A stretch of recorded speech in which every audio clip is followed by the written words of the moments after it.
Good afternoon from Hong Kong and Manila. Assalamualaikum, Ibu. Waalaikumsalam warahmatullah. Dr. Philippe, thank you so much for once again organizing this. Thank you. From Bandung, Indonesia. Indonesia is very dear to us. It's the largest digital economy in Southeast Asia. And now it's raining. Blessing from God, blessings from Allah. Yeah. Hey everyone, this is Dr. Farad. I am from Islamabad, Pakistan. Good to see you all, ladies and friends. Assalamualaikum, Dr. Asif. Assalamualaikum. How are you, everybody? Good to see you. Thank you, Philip, for always making this possible. I mean, this is a brilliant, brilliant work that you always do. Thank you so much. It's always lovely to see so many inspiring people coming together. Yes. Lovely. Oh, I will. You make this possible, Philip. You are the, you are the one. You always make that possible. So I And love your team, you are just a leader, and your team. Kudos to everybody who has made this possible. Thank you. No, I love the idea. So please feel free to show your faces and the venue that you're at. Feel free to unmute yourself so we can use the remaining 5 minutes before the official program starts to show off our global friends and family that we have here coming together in this global setting. So, and Philip, we also have Gift University with us, which is Gujranwala Institute for Future Technologies. Say hi, guys. You are there from Gujranwala, one of the important cities in Pakistan. There you are, young people. Yes. Wonderful. This is the second experience, by the way. This time it's a small group, but of course, looking forward to it. Yeah, thank you for giving the opportunity. Grateful for the partnership. I'm so amazed by the work that Gift has been doing. So thank you so much, Philip, for the opportunity. Lovely, thank you. I also see our friends from Beijing have joined, so I'm waving over to China as well. So, and also to Indonesia. Hi, so lovely seeing you. Austria is also present, Klagenfurt. We have several. Hello, greetings from Klagenfurt. Exactly. Hi, Avik, servus. Hello. Also, Stefan. Thank you, Philip, for organizing this. My pleasure. So good to see you all. I also see that Reutlingen University has also joined. Lovely. Yeah, hello from Bangor University too. Ah, hi. Hi, Lina. You can wave, everyone, wave. Yeah, that's it. We should make actually a group photo. I love this idea. So if somebody has a good a group view, if you could take some nice pictures, so then let's do some smiling like always. Yeah, we can do. Let's see. No, I'm very excited. So this time, this event is slightly different than the other ones, and I will repeatedly tell you. So until now, we really only brought together local communities as community, so as a network of community. This time, we changed plan because of the changes in the Middle East, unfortunately. The original plan of me going to Dubai was not possible. And we changed plans. And so that's why we said, actually, why not open it up a bit more so that we can also allow our partners to join individually. And that's for us a novelty. And just let me start the recording so we don't forget this wonderful gathering of like-minded, brilliant minds here. I'm just looking for my dear friend, His Excellency Philip Agathos to join. Just let me check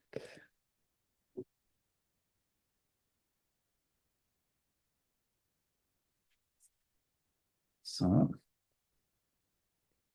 and then in 2 minutes, we can start with the official opening of today's Global Future Summit. So, and just to let you know, my current setup is actually only 4 screens. So for those who know me a bit, know that I love typically having a lot of screens around me. So currently I have 2 laptops, 1 iPad, and 1 huge screen to the left. So I'm trying to juggle all this communication and all this information flows around the world. So my apologies if I don't see any individual messages instantly. Please feel free to make me aware of if I'm lacking or not seeing a message.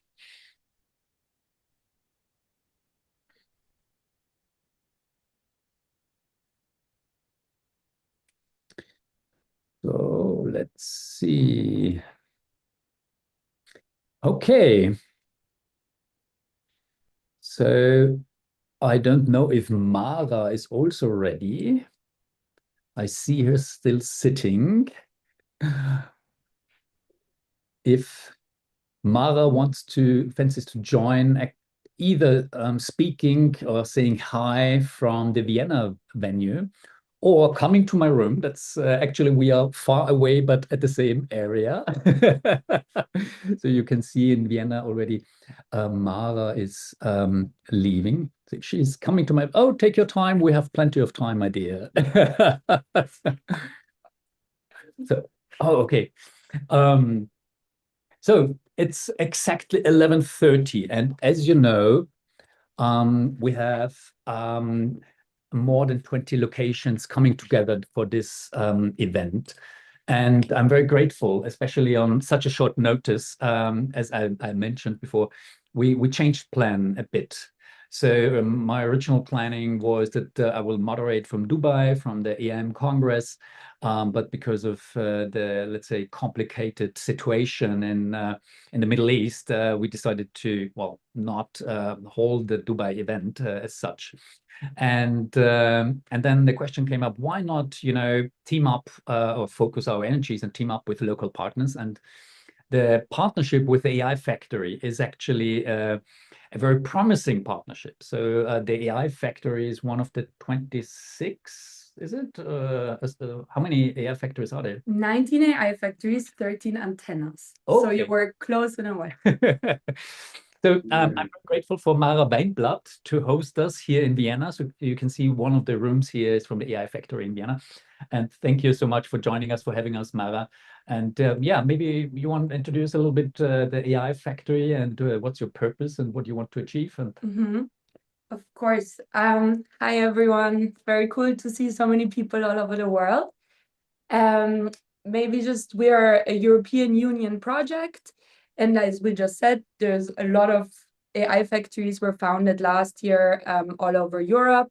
And we're here to strengthen AI in Europe in a variety of ways.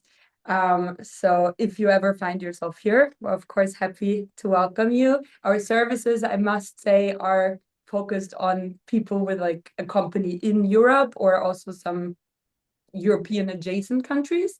But we're still very happy to connect globally. And like we have Philippe here, we have a big co-working with a lot of startups and companies that, of course, also really want to expand outside of Europe. So we're very excited about this connection. Okay, thank you. Thank you so much, Mara. And I just looking at Philippe Agathos. So Philip, as you know, is the Austrian ambassador to Vietnam. And let me share one slide with you because it gives a little bit the history, the context of how everything started. Because most people actually only know the SILKROAD as something like an event platform that we are teaming up for events and driving forward technologies.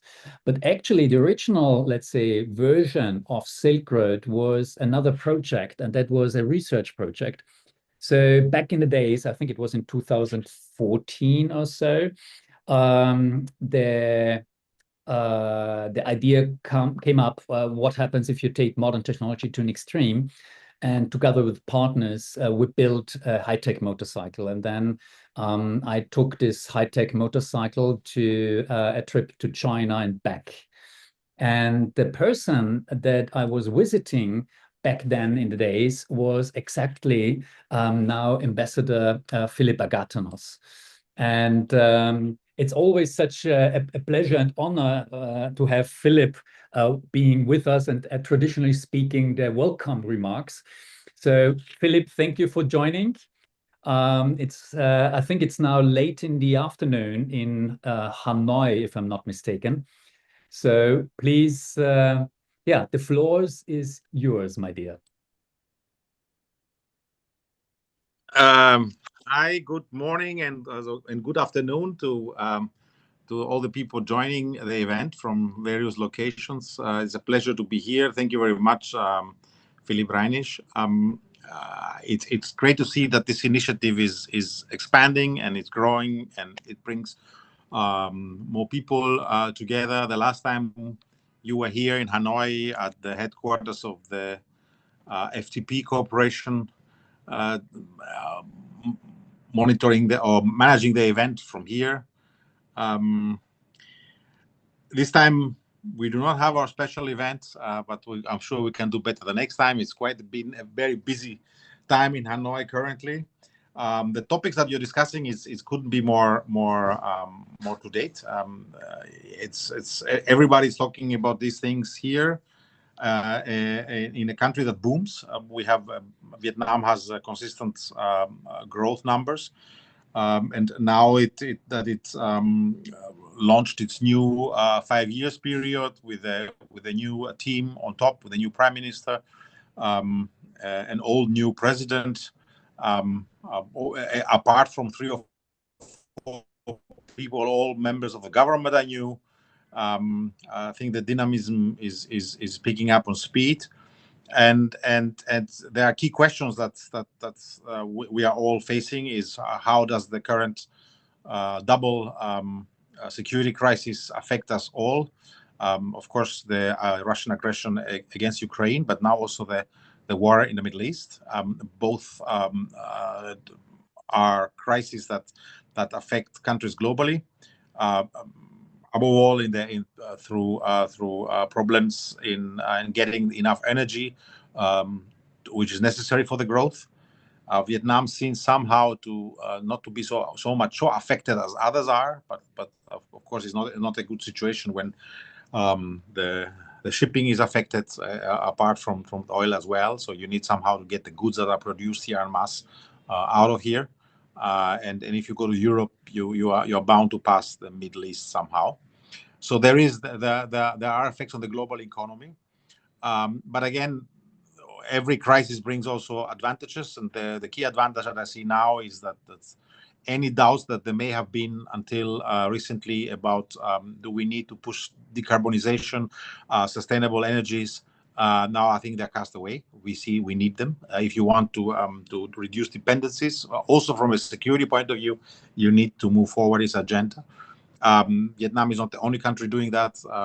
Across the globe, we will see more and more of that. I just recently visited the major, what is now a major car manufacturer, VinFast, which actually only exists since around 10 years ago. So it is really fast how they grow, and they're producing exclusively electric vehicles, both with 4 wheels and with 2 wheels, and now also buses. So it's amazing. So it is possible, and I think this, of course, will open new opportunities also for business, that we move on the energy transition.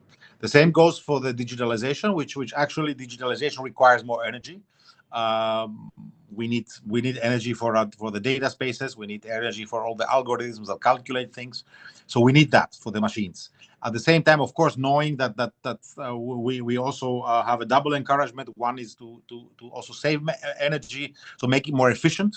Now the push is there that the research also focuses more and more on making more out of the same amount of energy, making more, producing more. I think this is something that will go on, and of course it will also affect a growing number of fields where we can have smart solutions and avoid unnecessary transport, avoid unnecessary use of fossil materials. So I think every crisis brings something, and I think it's you guys here reflecting on AI and reflecting on how to optimize business relations across the globe. I think that's couldn't be more timely that you're holding these debates, and I wish you big success, and also not only for the discussions but also for the networking, the informal part of the event that I'm sure is as important as the discussion we're having. Thank you very much, Philippe. Back to you. Thank you, Philip. Always lovely seeing you. And now coming to the third welcome words, I'm so happy to also see our colleagues from IDEA joining.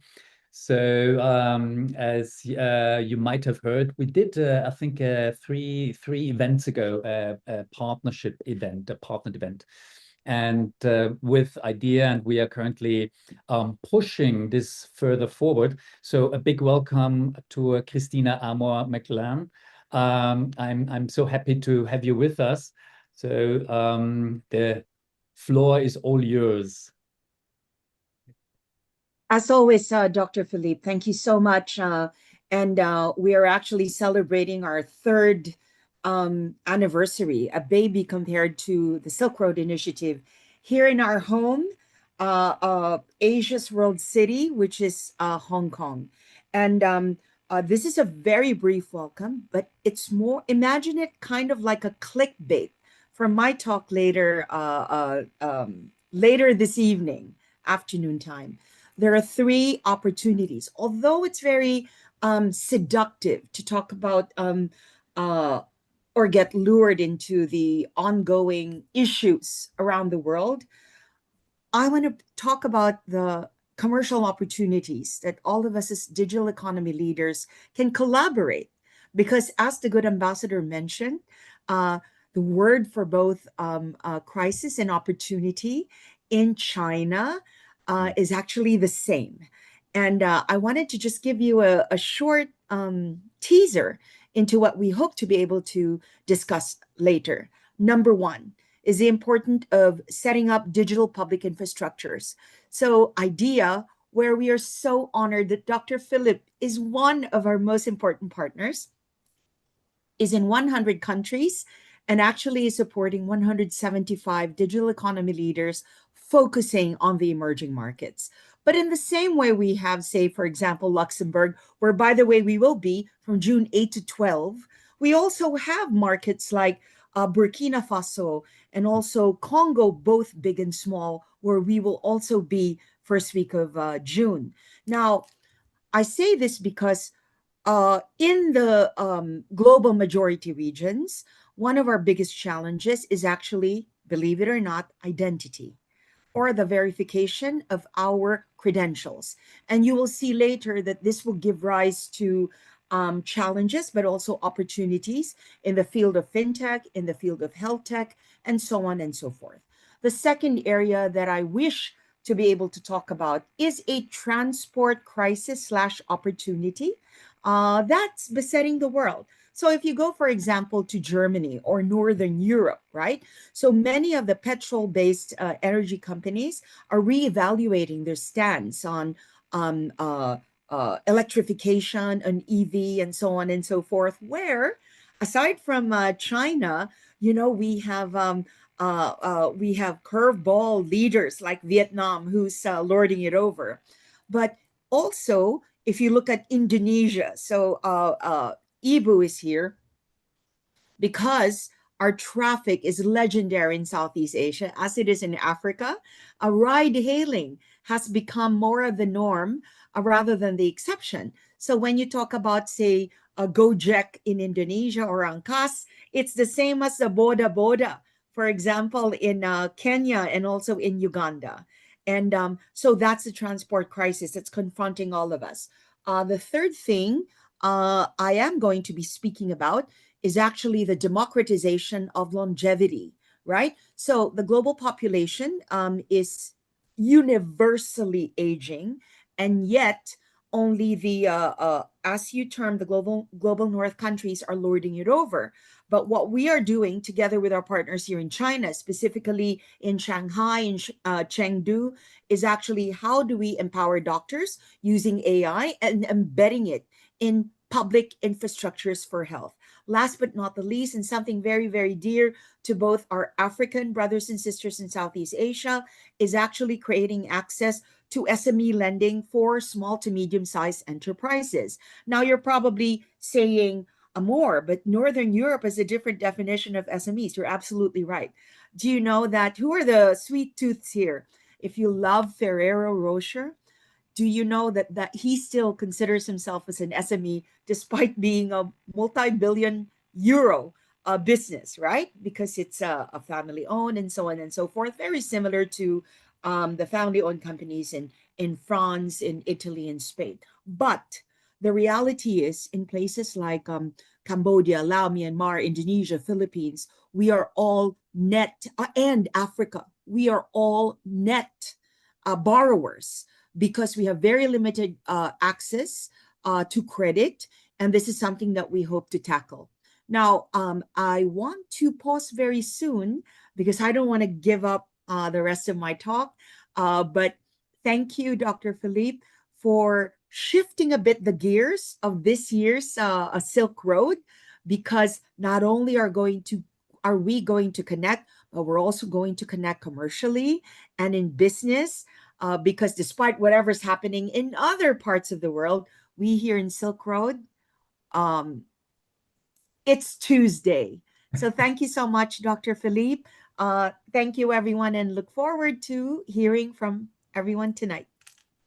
Wonderful. Thank you so much, Christina. It's always such a pleasure having you with us, I have to say. So as we are coming to the talk session, let me briefly share my screen. I prepared a couple of slides in order to help all of us to get a better understanding of what will be going on in the next close to 3 hours. I'm now sharing my screen. So I just shared a link here with you. If you have any questions, please feel free to put the questions on the live questions feed. Our team will have a look at it, and then we'll go back to it and see if there were questions coming up. So, but now please let me go one step back and frame why today's edition matters. So this edition, this Global Future Summit, this 26th Global Future Summit is different. Why is it different? It's different not only because of its theme and not only because of its distributed format across multiple locations. We had that in the past, but it is different because the world itself has shifted under our feet. Plans changed, conditions changed, the geopolitical environment has changed, and that is precisely why this gathering matters more than ever. Because the real test of any serious cross-border system is not whether it works under ideal conditions, this nice weather sailing, that's easy. But it is whether it can still create alignment, trust, and forward momentum when conditions become more fragmented, uncertain, and unstable. That is the deeper reason we're actually here, all of us today. When we began shaping this edition of the Global Future Summit, I mentioned this briefly before, the plan looked totally different. The design was more strongly centered around only distributed on-site activation. And I was expected to be in Dubai around the AM Congress as part of the broader movement. But then reality intervened, and these pictures The regional escalation on the ground changed plans, logistics, and what was possible in practice. So this was also what Christina just briefly mentioned. Rather than treating that simply as disruption from the outside, we should read it as part of the message itself. So serious initiatives now operate under conditions of volatility, fragmentation, and sudden constraint. And that is not an exception anymore like it was a couple of years ago, but this is the new operating environment. And if that is the operating environment, then I challenge you to think the question if it's not longer whether we have enough ideas, but the question is whether we have the structures, the discipline, and the shared orientation required to keep moving when conditions become less predictable. And that is exactly why I believe in times like these, a North Star matters more than ever, a personal North Star. Because when technology accelerates, when institutions are under pressure, and when the global environment becomes more unstable, it is easy to confuse movement with progress, speed with direction, and capability with judgment. And this is especially true in the age of AI. Artificial intelligence gives us extraordinary new powers. Robotics gives us new capacity to transform production, infrastructure, mobility, logistics, as Christina mentioned, healthcare, the upcoming event that we are organizing, education, and public systems. But the more powerful our tools become, the more dangerous it becomes to operate without deeper orientation. That is why SILKROAD 4.0 has a very clear guiding North Star. And it's not a slogan, it's not a branding, it's more a constraint. I think a serious North Star forces us to ask harder questions. Does this build trust or erode it? Does this create public value or only private upside? Does this strengthen coordination and resilience or deepen fragmentation and concentration? And does this lead to real execution with accountability? Because if we don't ask those questions now, then AI will not simply accelerate innovation, it will also accelerate drift. And once we understand that, another point becomes clear. The world does not mainly suffer from a lack of ideas, as I said before, it suffers from a lack of aligned execution. We already have extraordinary technological capabilities. We already have brilliant researchers, founders, policymakers, investors, engineers, and institutions. And now all of us, we are coming together in this one virtual room. But what we are missing, what is missing is, again and again, it's alignment between systems, between technology and governance, public value and private incentive, the speed of innovation, the maturity of institution, and between people who may all want progress, but do not yet share the same language of execution.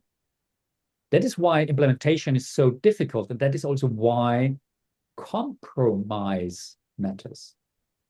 Not compromise of principles, not compromise of integrity, but compromise as disciplined coordination, the ability to work across differences, recognize legitimate constraints, and move forward without demanding perfect symmetry from every actor involved. In that sense, compromise is not a weakness. In serious cross-border work, compromise is often a sign of strength. And over time, every serious initiative reaches a point where its values can no longer remain implicit. They have to be written down, made tangible, and gradually embedded into how people work together. That is also part of the evolution of SILKROAD 4.0 that we've been working on the last weeks so diligently. Because trust is not sustained by good intentions alone. It is sustained when principles become shared practice. And that brings me to the purpose of the summit today. So everything that you see today, it's not designed as a traditional conference. It's not built around passive listening. And it's not meant to be another symbolic moment where people, brilliant people, exchange impressive ideas. but then return home unchanged. Our vision is that this 26th Global Future Summit is designed as a mechanism for activation. At several points today, especially once activation begins, the phase that will begin a little bit later, the task is not merely to watch. The task is to think, to refine, to submit, and clarify what is truly ready to move. We're here to identify serious initiatives, surface real needs, clarify who is accountable, what the first deliverable could be, which coalition partners are required, and what kind of commitment might realistically follow. In other words, today is not only about vision, it is about readiness. Because a serious initiative is not defined by ambition alone. It is defined by whether someone is really willing to take the ownership, whether a first step can be made concrete, and whether a real cadence and execution following toward this execution can begin. That is the threshold that matters. And that is also the arc of the day. So you might know the agenda. It's on the website. And we begin by framing the deeper challenge and hearing from leaders working at the frontier of AI, robotics, geopolitics, and automation. But this summit does not stop at reflection. It moves into a trust hub activation, our platform that we are proposing, that we're offering to use to align those activities into real submission work, into concrete examples from across the network, into visible coalition gaps across hubs, and finally into commitment and follow through, not only to inspire, but to activate, not only to connect, but to qualify.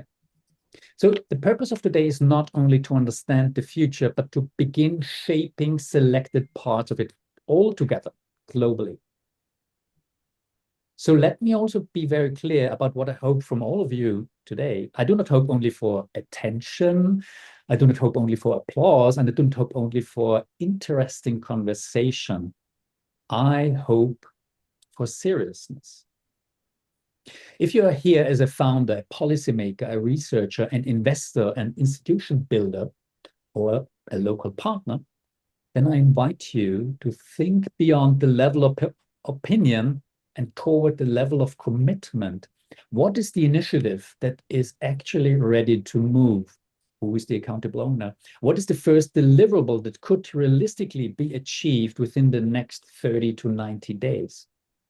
What kind of partner is truly needed? Engineering, governance, capital, adoption, distribution. And what would a real next step look like? Not in theory, but in practice, because that is where execution begins. Not when everything is certain, not when every variable is solved, but when ownership is named, the first step is made concrete, that the willingness to move together becomes visible. That is the kind of signal that matters here today. And there is one more distinction that is important for all of us to keep in mind. Not every good project is automatically a strong initiative. I want to separate those two things. A project may be useful, serious, and even commercially very viable. But an initiative, on the other hand, goes a step further.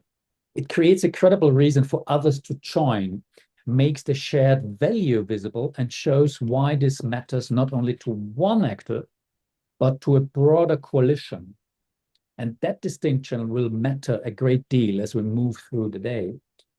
So today, across different cities, countries, institutions, and networks, we're not gathered merely as parallel audiences. We're gathered within one shared logic, a logic that says trust should lead to execution, that ideas should lead to consequence, and that serious collaboration should lead to something observable, accountable, and real. By the end of today, the question will not only be what we discussed, but what we were prepared to submit, to commit, to refine, and carry forward into a real next step. These next steps do not promise easy answers, but they do create a space where serious people can begin serious things under serious conditions. Exploration remains the mindset, but execution is the discipline. And that is exactly the hinge on which this summit turns.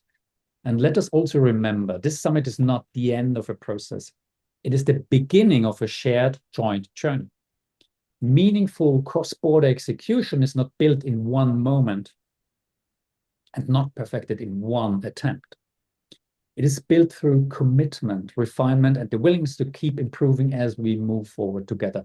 And perhaps that is the most relevant thing we can do in a time like this, not to admire complexity from a distance, but to respond to it with clarity, discipline, courage. So let us use this time well. Let us think carefully. Let us listen seriously. Let us design responsibly. With that, let us begin.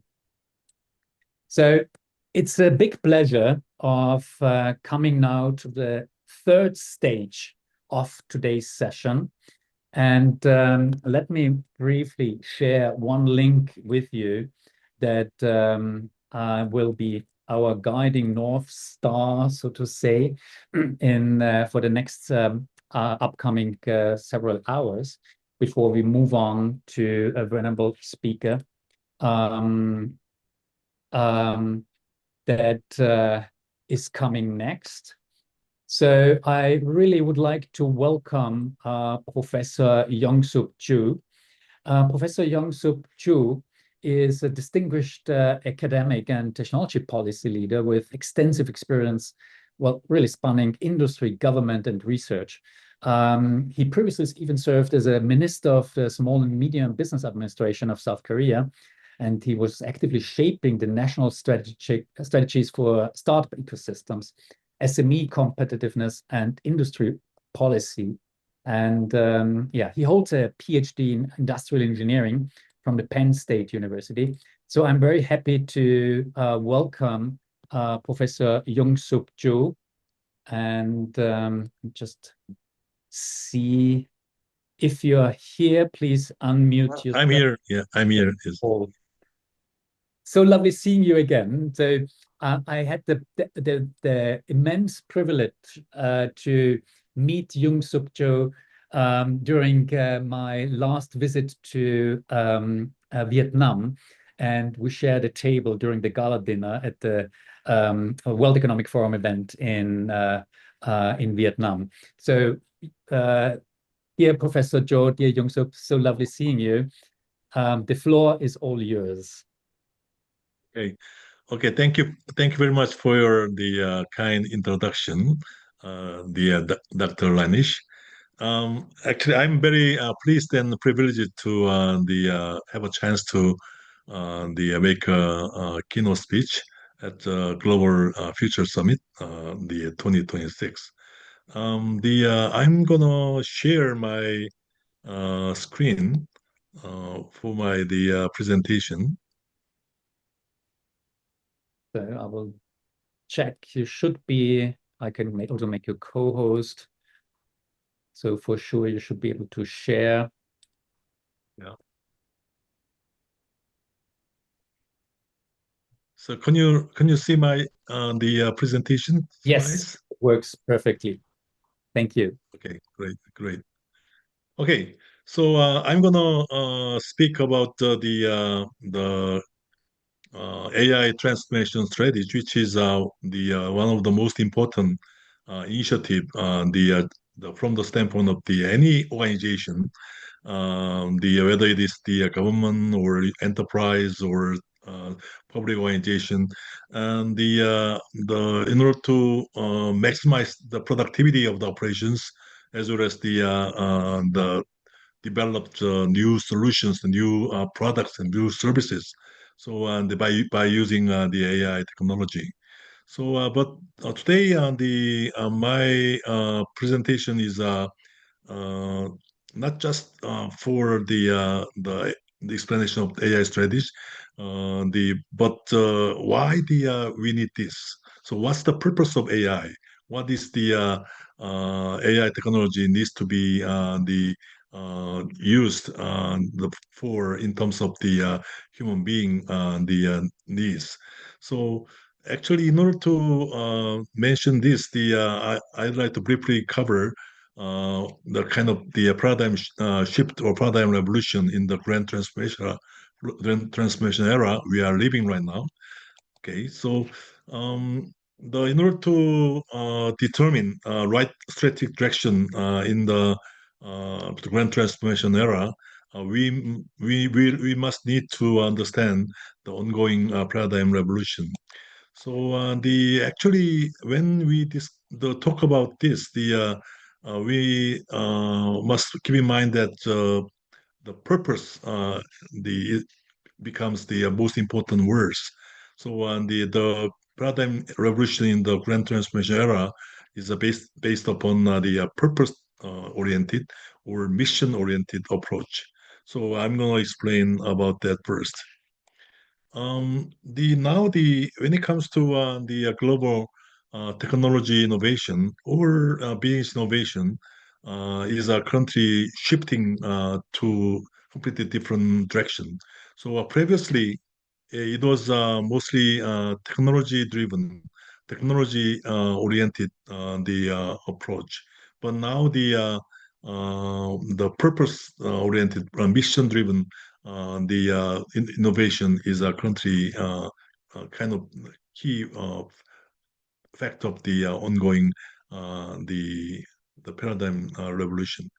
So that's because the human perspective or the has been completely changed, mostly because of the especially after COVID-19 the pandemic, the human being global citizens started to think what is the most important for the human being.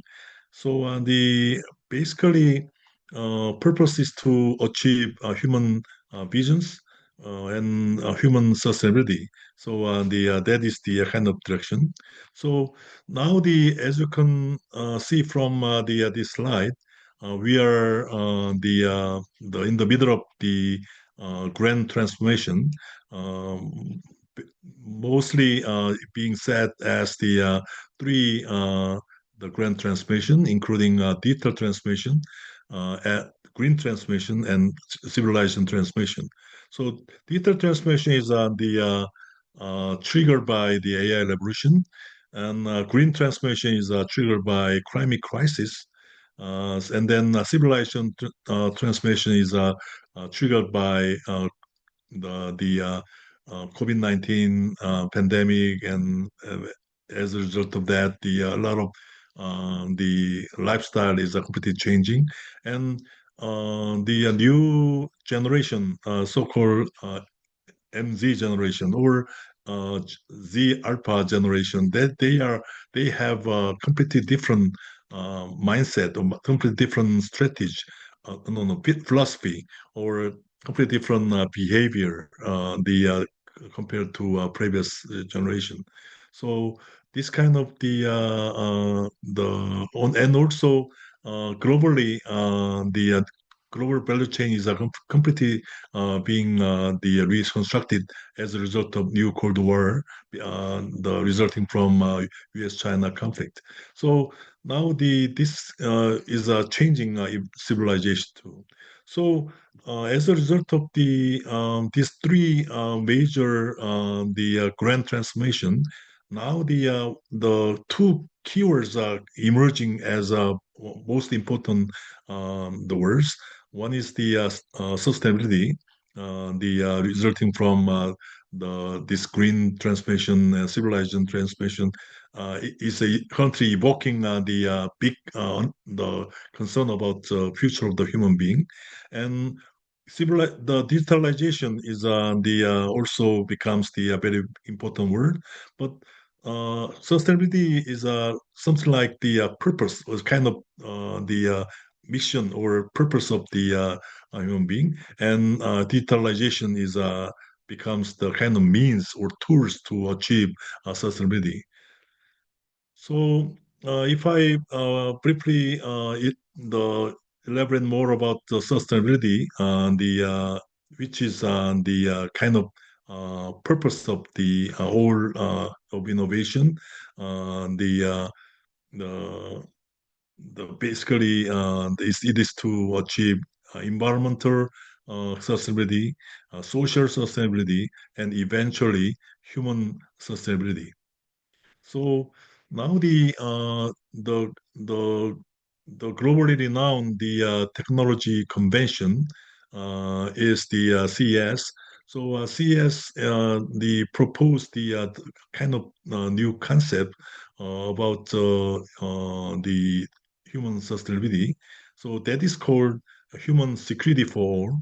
So in other words, the human security is currently being significantly threatened in many areas, including the 8 areas as shown in this slide.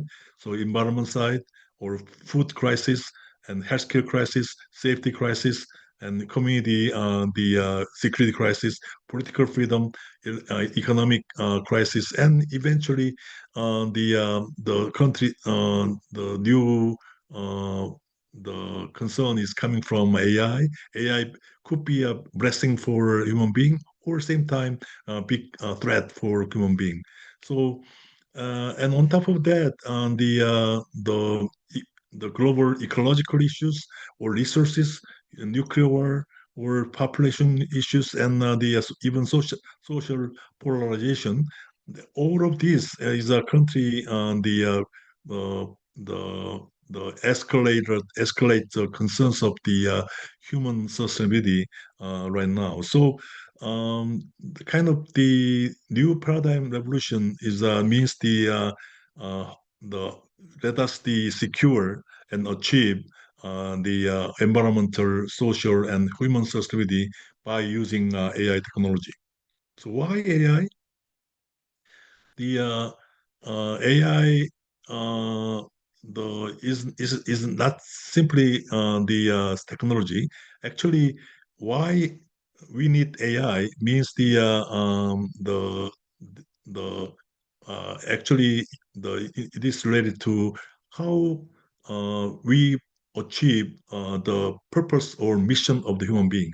So we have a lot of human the pain points, we need to solve human pain points.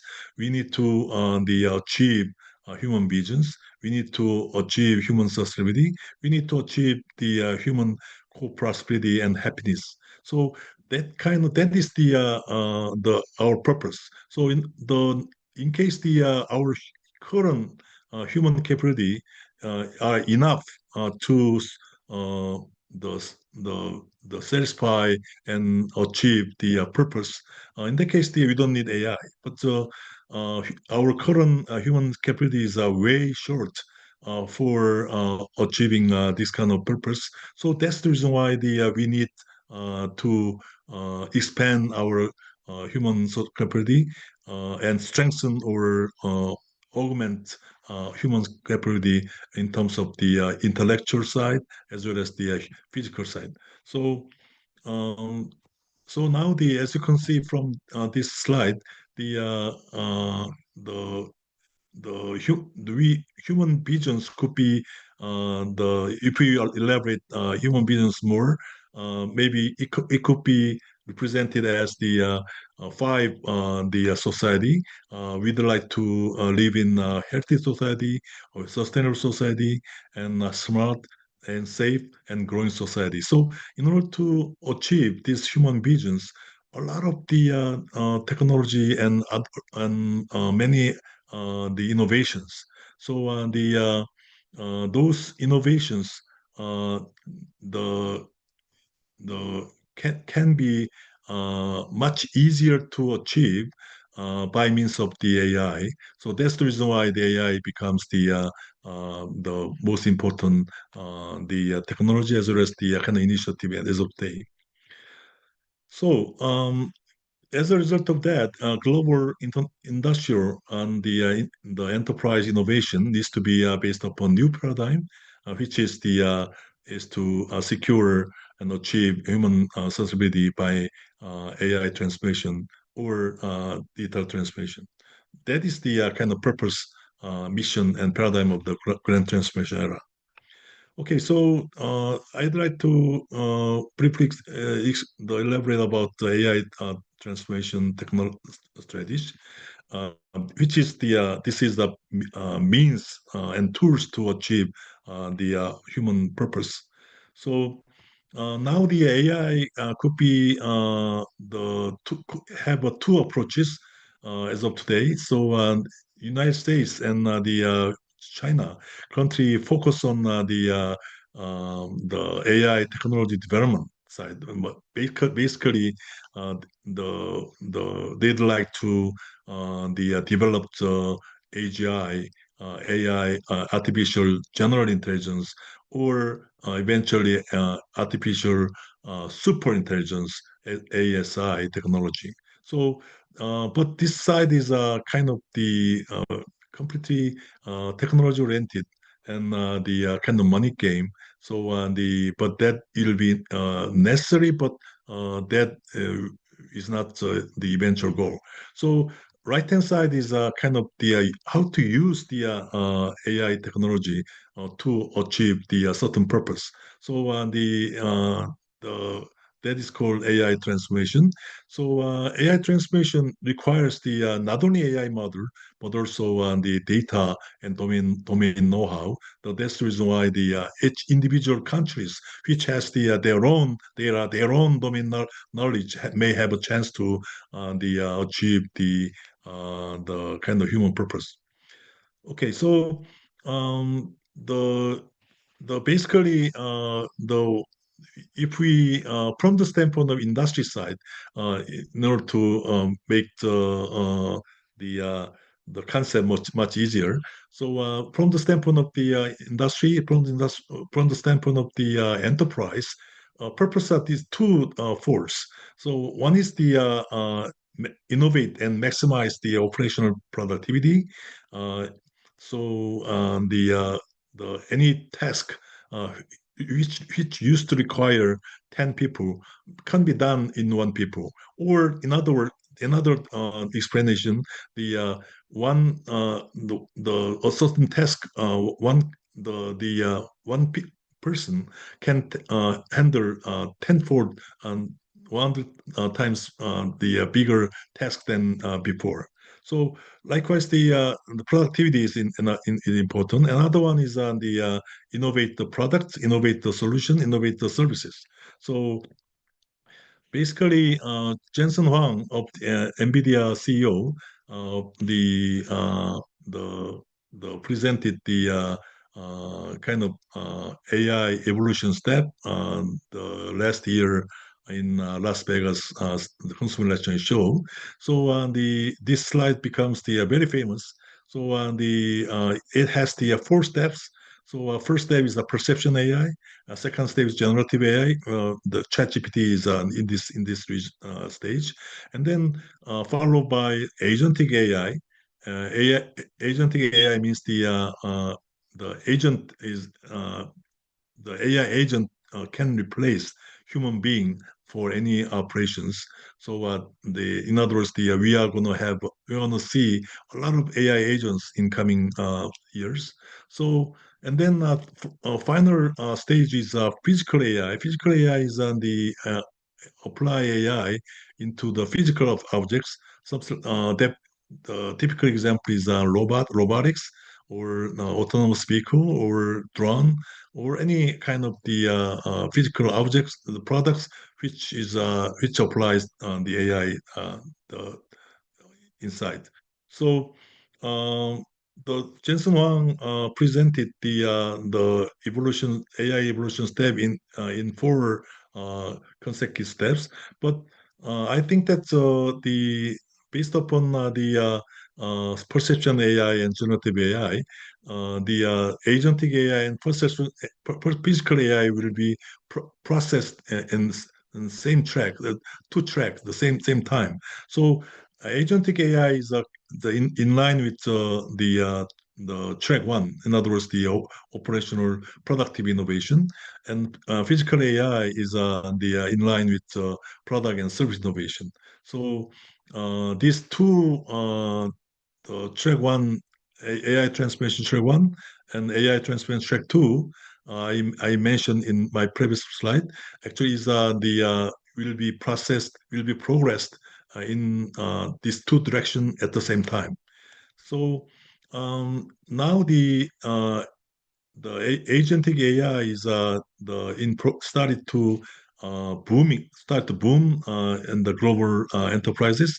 So this year and next year we are going to see a lot of the agentic AI evolution. So, but this agentic AI side could be progressed in two directions. One is the horizontal AI. Horizontal AI means the general purpose. When vertical AI is a specific purpose. So general purpose means the likewise the OpenAI, ChatGPT, or Google's the Gemini, or the Anthropic's the Claude. The AI foundation model knows everything. So in other words, we need to train. They need to train all global data into AI foundation model. Because of that, it requires the hundreds of thousands, even millions of the GPUs. So that requires a huge amount of capital. So that can be done only by the US, or even the China is far behind the USA in that direction. So vertical side is the any country can approach to this direction. So the focus on specific the field.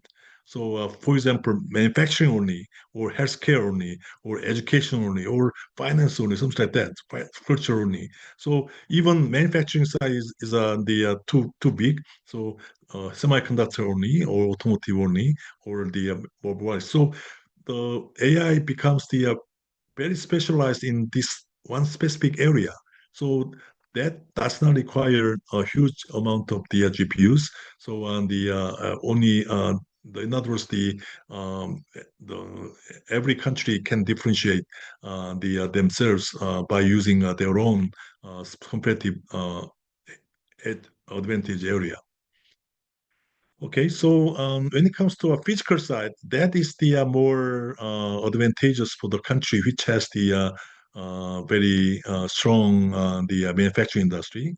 So the physical AI will become very decisive battlefield of future manufacturing industry in the world. So the one side is a product side, the other side is a product the manufacturing side. So that is another very important areas. So in order to be the leader in the physical AI, the ecosystem will become most important. So the covering sensor side, or brain side, or actuator side, or even the semiconductor chips, or charging, or communication, or everything must be required to achieve physical AI. So the approach could be the summarized in using the AI matrix, sector matrix. So the horizontal side, the axis is whether it is horizontal or vertical. In other words, general purpose or physical specific purpose. The vertical axis is on the third stage, the first stage, agentic AI and the physical AI. So depending upon each country's the position and competitive advantage, each country may focus on certain the part of this AI sector metrics.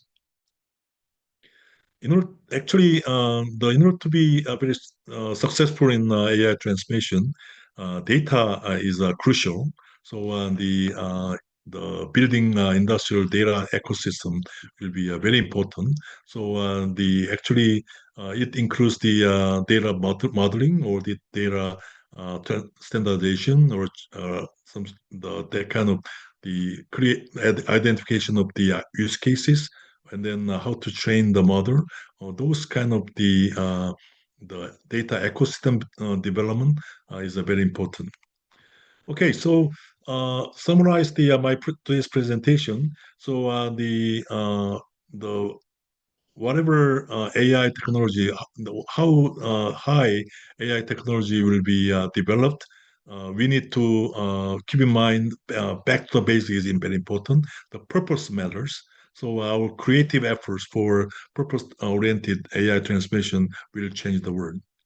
Okay, that's the end of my presentation today. Thank you for Thank you. the attention. Thank you very much, Young-Sup. Very impressive, very interesting. I noticed that Florian was also chatting to me, asking a question for you. Florian? Okay, thank you very much, Professor Young-Sup. It was very impressive, and especially to see the different layers and the different elements. As long as 95 or 99% of users of AI just get still stuck in asking LLM something, a chatbot, copy paste it in, out, and that's it. So this is just reality, and I don't think this will change so fast. But the name of your presentation caught my attention, the word of purpose. So the purpose will be the decisive whether AI will really bring the benefits it promises, or we end up just in useless memes and funny videos, which I'm a little bit worried about, that this is just eating up a lot of power and does not lead to real impact, which will benefit humanity. Now, I wanted to ask you about one observation I made, and just if you have the same. The key problem for using AI efficiently and effectively both, is the ability to formulate well thought questions, because this up to now, I'm a heavy user, no AI can do. I did not find any system which really can come up with the questions to ask beyond the node. And there, I think it will be so important across cultures, across borders, to cultivate the ability to raise and formulate the right questions and knowing about the options and so on. What are your takes on that? I think it relates to your question or your assumption of where is the purpose. Thank you. The very good question. The question was very important, as you know. So that's the reason why I emphasize the importance of the purpose. So it seems to me the many countries are competing just from the standpoint of the AI technology, but we must keep in mind that what is the purpose of these AI technology serve. So many countries are losing the roles between purpose and technology. So it reminds me of the very famous Steve Jobs slide, the crossroad between the liberal arts and technology. So the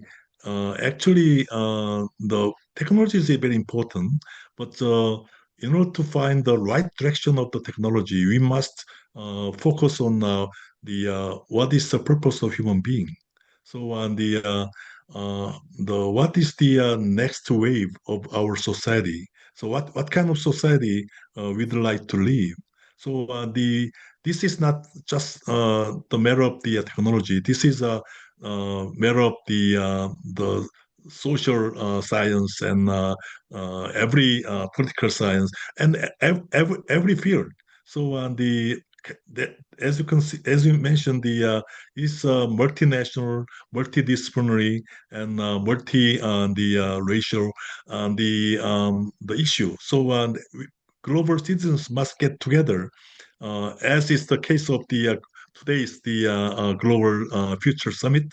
So we must think about what is our future shape of our future society we must pursue.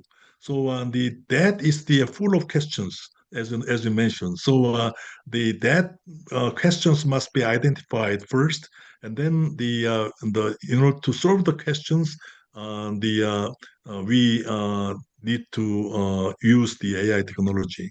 So that's questions could be related to the human health issue, or the sustainability issue, or safety issue, or the kind of the smartness issues. So many the purpose of the human being, the in terms of the future direction, that is the most important message we must keep in mind.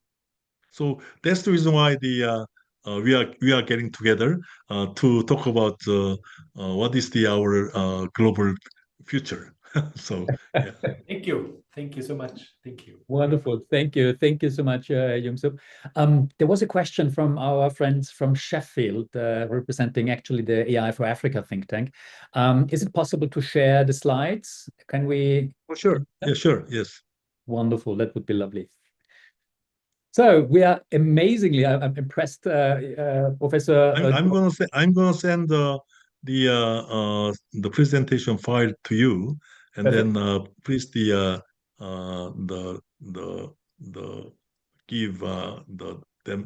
that slides to anyone who wants to have it. Mm-hmm. Wonderful. I will send out a follow-up post-event email to all the participants, and then I will add a Zoom link, a Drive link, a Google Drive link, so that people can download the slides, whoever wants to see the slides. So thank you so much, Young-Sup. It was a pleasure having you with us. And I'm deeply impressed. You are perfectly on time. That's I have to say, I'm deeply impressed giving such a splendid keynote and staying in time. That's a very rare gift. Thank you so much. Thank you. Thanks for the invitation. Yes. Okay, so let's move on to the next session of today. Because as I mentioned during my welcoming remarks, it's not only about inspiration and about learning. And the idea is, okay, we have this amazing global community, this brilliant people around the world, but what can we do with it? And we have built a system, a tool that I would like to share with you. And I would like to invite you to use it in case you have an initiative, a project that you want to promote to a global scale. And let me share my screen, and I will walk you through. Here we go.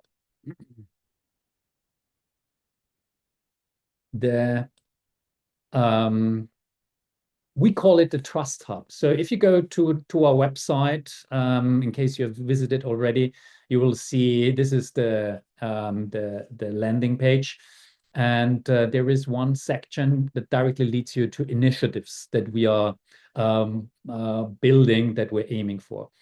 So if you click to submit initiative, so slightly below the hero section of this initiatives page, you will find a button, submit an initiative. And I would like to share with you a quick walkthrough through such an initiative submission. Why? Because I want to show you that we want to be home for every smart project that is, let's say, ambitious and has a global aspiration. And literally submitting a project takes you 5 minutes. So the questions, there are 8 small pages, but they're literally just 8 questions. So first of all, you need to tell about your organization, if you are an institutional actor, if you are a corporate, or if you are a university, or if you are an independent expert. So just I'm clicking something here just to make a selection here. Then you have to be selective of, is it a profit or not for profit or a research initiative? So these are essentially the three dimensions that we can offer, and also public sector. Why is it so important? Because we need to route your initiative to the right person within our network. And this is a triage process. So it helps us to guide your project to the right person. So let's say, for the sake of easiness, it's a not-for-profit for this time being. Of course, it can be a commercial project as well. If it's a commercial project, then we always say, we love to make business. And that's why we have this strong partnership with IDEA, and Christina Amor McLung, she will explain and introduce you to IDEA more, the International Digital Entrepreneur Association. And then once we speak about commercial projects, we speak about revenue share, very fair, very transparently. Then, of course, you have to name an owner, who is the person who is submitting or is in charge of this project.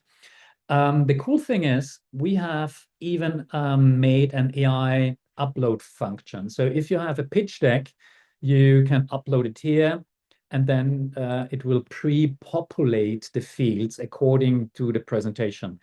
If all this information is already visible in the presentation, then you need to tell us, is it an early stage, an idea, something that is not yet existing, or does it exist, but you want to build further into a stable product, or do you want to turn a stable product into a large-scale execution? And then this is very important. We have it optional, but it turns out it's highly recommended to really think about what should be achieved in the next 30 to 90 days. If you have a good sentence here, it's also a commitment from your side showing the world, hey, I'm serious about this project. I want to drive this project and submit it and push it to the next level. So then after we have a better understanding what is your stage of the project, we need to get a better understanding, what do you need? That's typically the second question. So, okay, I understand what is there, but what do you need? And typically in our global network, let's put it that way, I haven't experienced many situations where not immediately someone came to my mind that could help with solving that problem, subject, of course, to the resources available. But once I know what is your problem, we can again find the right people on a global stage. It can be anything like validate a solution or find a pilot partner, attract capital. This is a very critical, let's say, dimension. So the good news is there's a lot of capital out there in the world. The bad news is it requires preparation. So nobody is giving away money for free, but it requires pitch deck preparations. It requires product market fit, etc., etc. Once you have these dimensions sorted out, there is capital available. And so I mentioned the AIM Congress. So Mark Tarago, the managing director of the annual investor meeting, one of the largest investor conferences of the world, will be our partner for our upcoming event in September. And so I think they're expecting 17,000 investors coming to Dubai. So there is money. Always the question is the project ready to receive money? So once we have a better understanding of what you want, ideally, we want to dive a little bit deeper. What capabilities are required to move your initiative to the next level? Do you want to build an MVP? Are you looking for scaling infrastructure? Do you need a training, more training on a global scale? Are you looking for institutional partnerships? Or are you looking for go-to-market support? This is typically a commercial project. Then you can select the areas that you need. And then, of course, the execution commitment. So Are you speaking on behalf of your own initiative? And do you have a mandate? That's always very important for us to understand. Can you decide on behalf of this project, or are you part of a consortium and you need to inquire with the consortium to move forward? We need to know in order to guide you to the right person. And then, okay, let's say a cleaning question. Is there budget available? So it's already prepared. Is it planned but not yet there? So do you have something like a commission or revenue splitting model in place, or not yet? Once we know that, we can again route you to the right people. And then the juicy part, give a title to this initiative. For example, I'm just copying one existing project that we are currently pushing forward. You can put it here, full description, the title, full description, and then a public summary. So why public summary? By default, the projects are closed only for a closed group of people. The second visibility group is closed to members of SILKROAD. And then the third visibility group is open to the public, to the general public. You can also have a closed project with a public summary. And that's what we also offer. Very important, geography. Because, and this is actually the last really significant question of this questionnaire,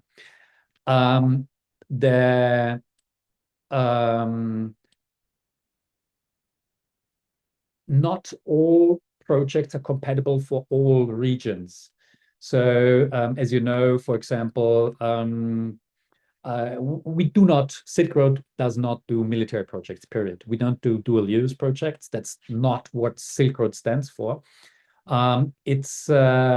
So if you choose a country that is currently involved in a war, asking for, I don't know, weapon development, no, that's not a good fit. But we do support, for example, humanitarian aid projects. So if you want to do, let's say, a developing aid project in Africa, you can select Africa as a region for all the countries. You're currently, let's assume you're currently I'm based in Austria. So I'm based in Austria and I want to do a development aid project in the sub-Saharan Africa. This means that all the people who are interested in doing projects from those countries or with these countries can reach out to you and get involved in the project. And then very important is also the direction. Is it inbound or outbound? Are you expanding from Austria to Africa, or are you attracting partners from Africa to Austria? Or, of course, you can also say, I want to bring people from Africa to Asia, or like the colleagues from IDEA, the International Digital Economics Association, they are connecting, let's say, Asia with Africa, the global south. And then if you already have existing partners that are part of the project, name it there. It gives credibility, it gives clout and weight to the project. And then the last step is submission summary. You can review what you wrote, you can do edits, and voila, you can submit. So that's it. So as you can see, it's literally, I think it took me 5 minutes, including explaining the whole system, but it allows us very efficiently to route the project into the right bucket. And just to give you an idea, so currently we have 19 projects submitted. Not all of them are public. Not all of them are relevant for all countries. But you can also propose people for the project. And you can also find, for example, if you look for potentially relevant projects for you, you can have a look at this project, and then you can express your interest that you want to participate in this project. Having said this, we're still in beta testing, so in case you find a bug, we will fix it within 1 day, I promise. But it can be that there are still some bugs. We haven't tested it for all different permutations, but we are hard working on it. And then the global projects end up in our admin dashboard. So this is typically how it looks. We can approve, we can request a change, we can decline. And we do also a little bit of, let's say, internal classification. So we call it a flight level. Is it a strategic project? Is it a visionary project, like we want to change the world? Or is it more an operational project, like we want to install a water filter system in a specific city, for example? Airspace is our internal classification, means is it, are we looking for one partner? Are we looking for several partners? Or do we want to connect a system like the innovation system of South Korea with the innovation system of, let's say, the European Union, or with the Philippines, for example? And then runway, this is our internal coding for what is the financial support. Do we have funding available? Do we have serious funding available? Or is it even institutional backed? Is it like, for example, an initiative of the European Union that provides funding for this whole endeavor?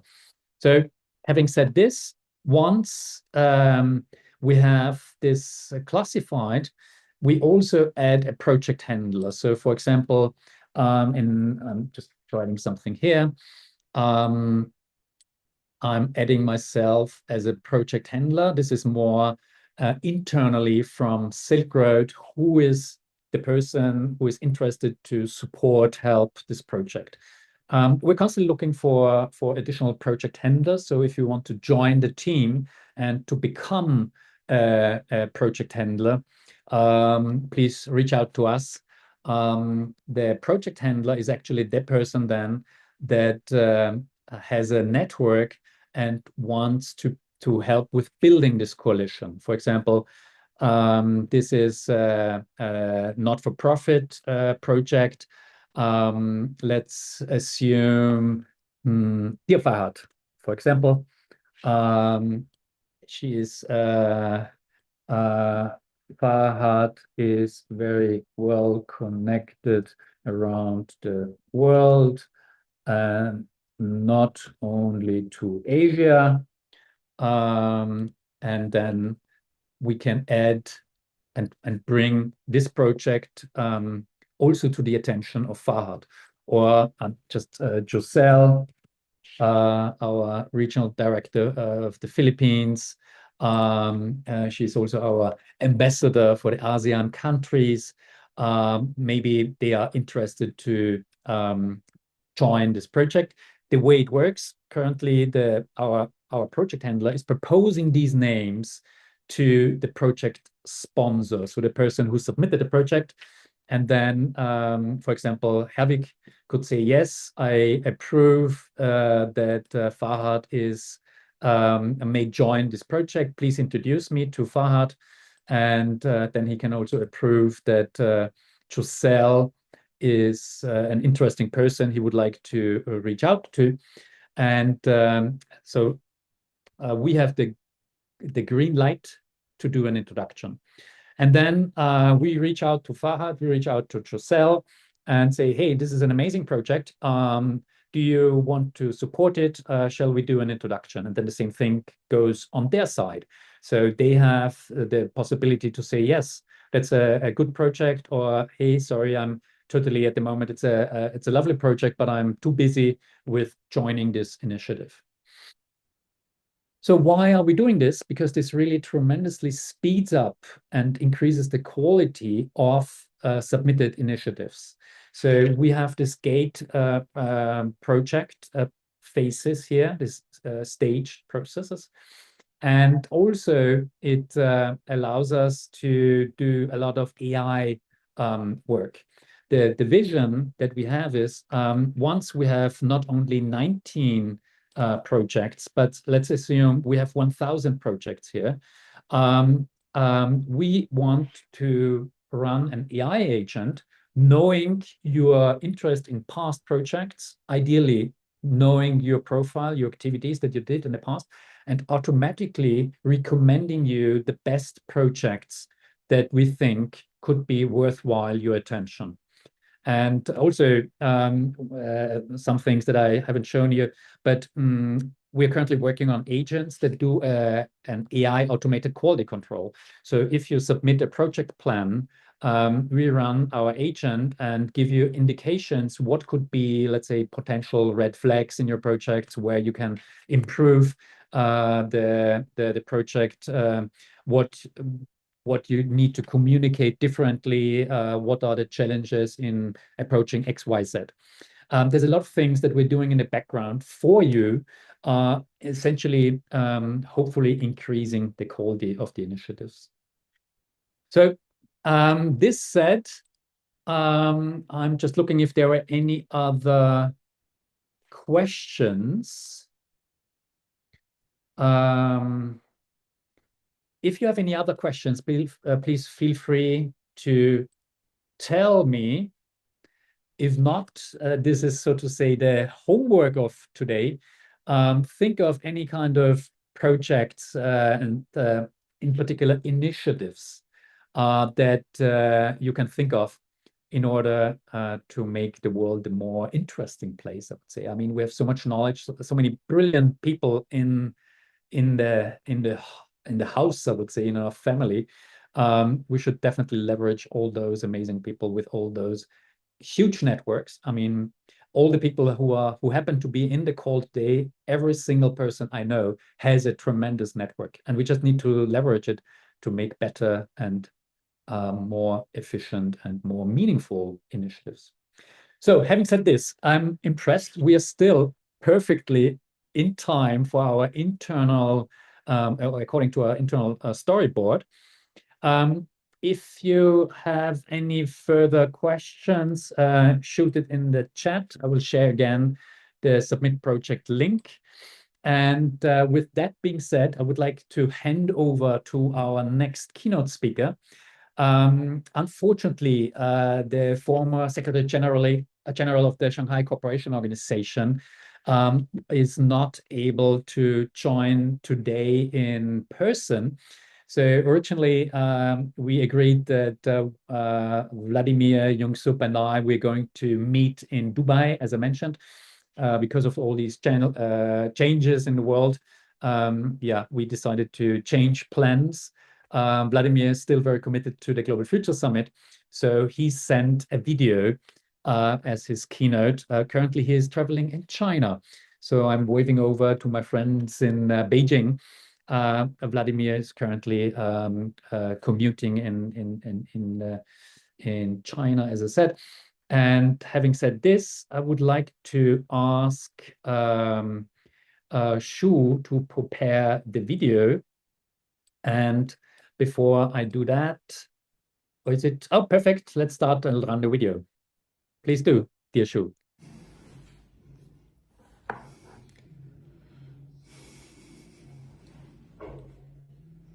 Distinguished participants and colleagues, allow me to begin with sincere appreciation to the organizers of the SILKROAD Global Future Summit. It is a great honor to be here.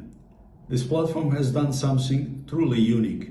It has transformed the historic Silk Road spirit into a modern global system of cooperation spanning more than 20 locations across 8 time zones and grounded in a strong European value-driven vision since 2016. But most importantly, this summit is not about ideas alone. It is about implementation, where intelligence meets reality. For the past 3 years, the world has discussed artificial intelligence as a concept, as a risk, a promise, or even threat. That phase is over. Today, AI and robotics are no longer futuristic ideas. They are real systems already reshaping industries, transforming economies, and redefining how value is created. We are no longer asking what AI can do. We are asking who can implement it at scale, across borders, and with trust. Global fragmentation is increasing. The United States, the European Union, and China are building different technological ecosystems. Data sovereignty debates are intensifying. And yet, in the middle of this complexity, one region is taking a practical, implementation-driven path, Central Asia. Because Central Asia does not have the luxury of theoretical debates, we operate between major global powers. Our strength has always been connectivity, and today we are transforming from physical corridor into a digital and intelligence corridors. Let me be clear, Central Asia is not waiting for AI. We are deploying it. For decades, our region was defined by pipelines and transport routes along historical Silk Road. Today, it is being redefined by data flows, digital infrastructure, and intelligence systems. This transformation is driven by three key factors. First, state-led digital reform. Governments are embedding AI into real services, not pilot projects, but national systems. In Kazakhstan, the Digital Family Map proactively delivers social support to citizens without application. In Uzbekistan, AI-powered public services have processed millions of transactions, reducing cost and improving access. This is AI not as theory, but as everyday governance. Second, infrastructure. AI needs more than algorithms. It needs connectivity, data, and computing power. Central Asia has invested in fiber optic networks, digital custom system, and cloud infrastructure. Processes that once took days, like custom clearance, now take hours. We are building not just roads and railways, but digital corridors. Third, people. More than 60% of the Central Asia's population is under 30. This is not just a demographic statistic, it is a competitive advantage. A generation that codes, builds, and adopts technology rapidly. Now, let us look at real-world implementation across sectors.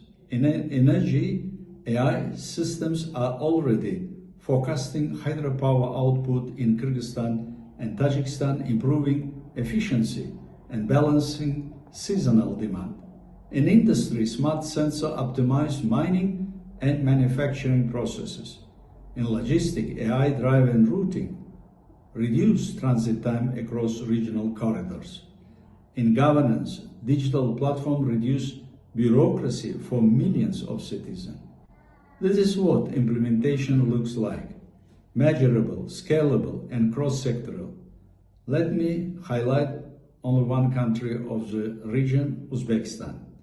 In just a few years, it has built a dynamic innovation ecosystem, around 800 startups, a valuation of $4 billion, over $350 million in venture investment in 1 year.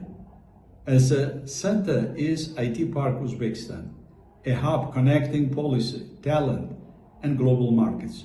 But more importantly, Uzbekistan is building AI infrastructure. A national computer cluster is already operational.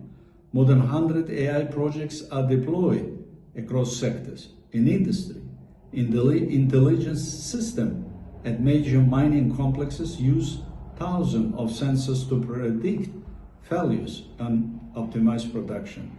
In public services, AI reduces administrative costs by nearly 30%. And the next step is even more ambitious. In Karakalpakstan, Uzbekistan is creating a new model, a fusion of renewable energy, AI, and data infrastructure. Large-scale wind farms over 10 gigawatts will generate up to 35 billion kilowatt hours annually. This clean energy will power hyperscale data centers and AI systems. With strong incentives, infrastructure support, and long-term policy stability, that is becoming one of the most attractive destinations of digital investment. At the regional level, Central Asia is evolving into green and digital bridge between Europe, Asia, and South Asia. Projects like the Trans-Caspian Green Energy Corridor show how energy, data, and infrastructure can be integrated across borders. So what does this mean for middle-income countries? 3 lessons stand out. First, innovation succeeds when it is implemented regionally, not just nationally. Second, early adaptation of AI, robotics, and digital infrastructure allows countries to leapfrog outdated development models. Third, success depends on aligning policy, finance, and industry, turning strategy into execution. In conclusion, AI and robotics are no longer about vision. They are about deployment, scale, and trust. Central Asia demonstrated that even without being a global superpower, a region can become highly relevant by focusing on practical implementation, cooperation, and speed. In this new area, leadership will not belong to those who design the most advanced system, but to those who apply them effectively in the real world. And that is the path of Central Asia, which is now taking place. Thank you very much. So thank you, in absence, His Excellency Vladimir Norov. If you have any questions, I'm more than happy to relay your questions to His Excellency. I hope to meet Vladimir for lunch after his return, upon his return from China. He happens to be in Vienna here and then, and it's a privilege to meet him every time. So if you have any questions, please shoot them over to me. I'm happy to relay. And also, that's one thing I wanted to mention. I like the idea of having follow-up activities planned. So if you have a special subject that you're interested in, if there is a special project that you want to promote or discuss or brainstorm further in a group, please let us know. We can arrange something like a Zoom session, a joint Zoom session for any kind of activities that come out as a result of today's Global Future Summit.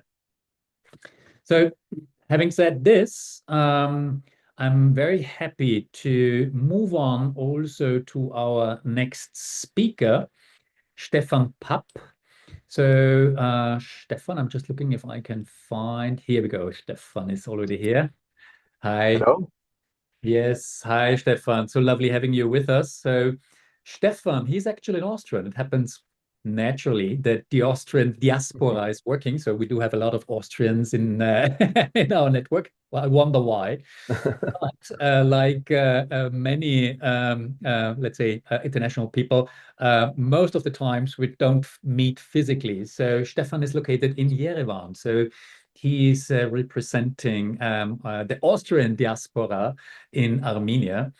And I'm very curious to learn more about your perspectives on automation. So we have covered a lot of ground today, from system design, system thinking, the overarching architecture of AI, then geopolitics, the geopolitical dimension. But what does it mean in practice? Mm-hmm. And I think, Stefan, you are definitely in our network one of the leading experts when it comes to machine learning and artificial intelligence. And so that's why I'm very much looking forward to hear your thoughts about, okay, what's the current status of automation? Yeah, thank you very much for this kind introduction. And automation has been really a strong focus of my career. And at the moment, I feel everyone talks about automation because we have all the tools. We have now AI agents, we have with OpenClaw, and other similar solutions, approaches for virtual private assistants, and everyone says, oh, now we start reducing roles. Maybe we even stop reducing headcount by replacing people with AI agents. But the funny thing is, when we talk about automation, I want to talk in many ways about automation today. The first thing that I observed is that in the automation, process automation did not really start with AI. And based on that context, I want to give a short item to think about, because yes, now there is this golden age of automation. Everyone talks about automation, but strictly speaking, artificial intelligence just boosts automation, but it's not like the root cause for automation. And I would love to outline this with an example. I mean, when have you been the last time in a bank branch office for a payment? I mean, if it's like me, I can't even remember when I was the last time for exactly that purpose in a bank. So payments have been automated for decades already, you can say. So it's just natural to use online banking. But then if you think about mortgage lending, although there are solutions that allow you to apply online, this is still very strongly focused with the human in the loop. So there is something where we can say, yes, something made us to automate things. And even if in payment processing, we know that in the background, there might be still some processes that are driven by humans and others are not. And if you look at it, it's there are two things that decide. Yeah? And these two things, again, go to costs. The first thing is the task complexity. So payment for a user is quite simple. Yes, there can be in the details, still things go wrong. We know there's fraud management. So we need always to, when we do a credit card payment, check against fraud.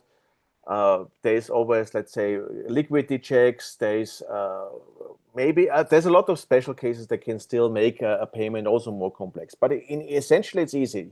You want to pay someone, and this person shall receive the payment. And the second thing is then the frequency, because if let's say if you would the use case of payment just happen very rarely, then of course maybe the question is, does it pay off to automate? But payment, the reason I think why it got so fast automated during the digitalization is because almost everyone does it regularly and often, and we want to ensure that this goes fluently.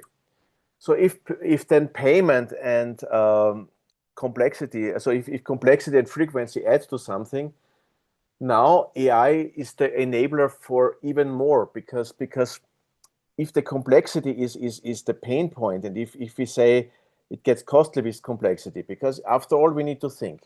There are engineers who would have implemented it before, and there are the business people who define the process, what the engineers should implement. And the communication between the business analysts and the engineers, the validation that the engineer might implement something wrong, this led to costs. And then, of course, people say, okay, if it's not really needed, maybe it's even cheaper if we keep personnel on it. And if you then maybe even outsource, and you can save costs otherwise. So there's a good reason without AI not to automate. But let's see what automating through AI brings. Artificial intelligence, the main attractive thing with artificial intelligence is now that we can have complex reasoning.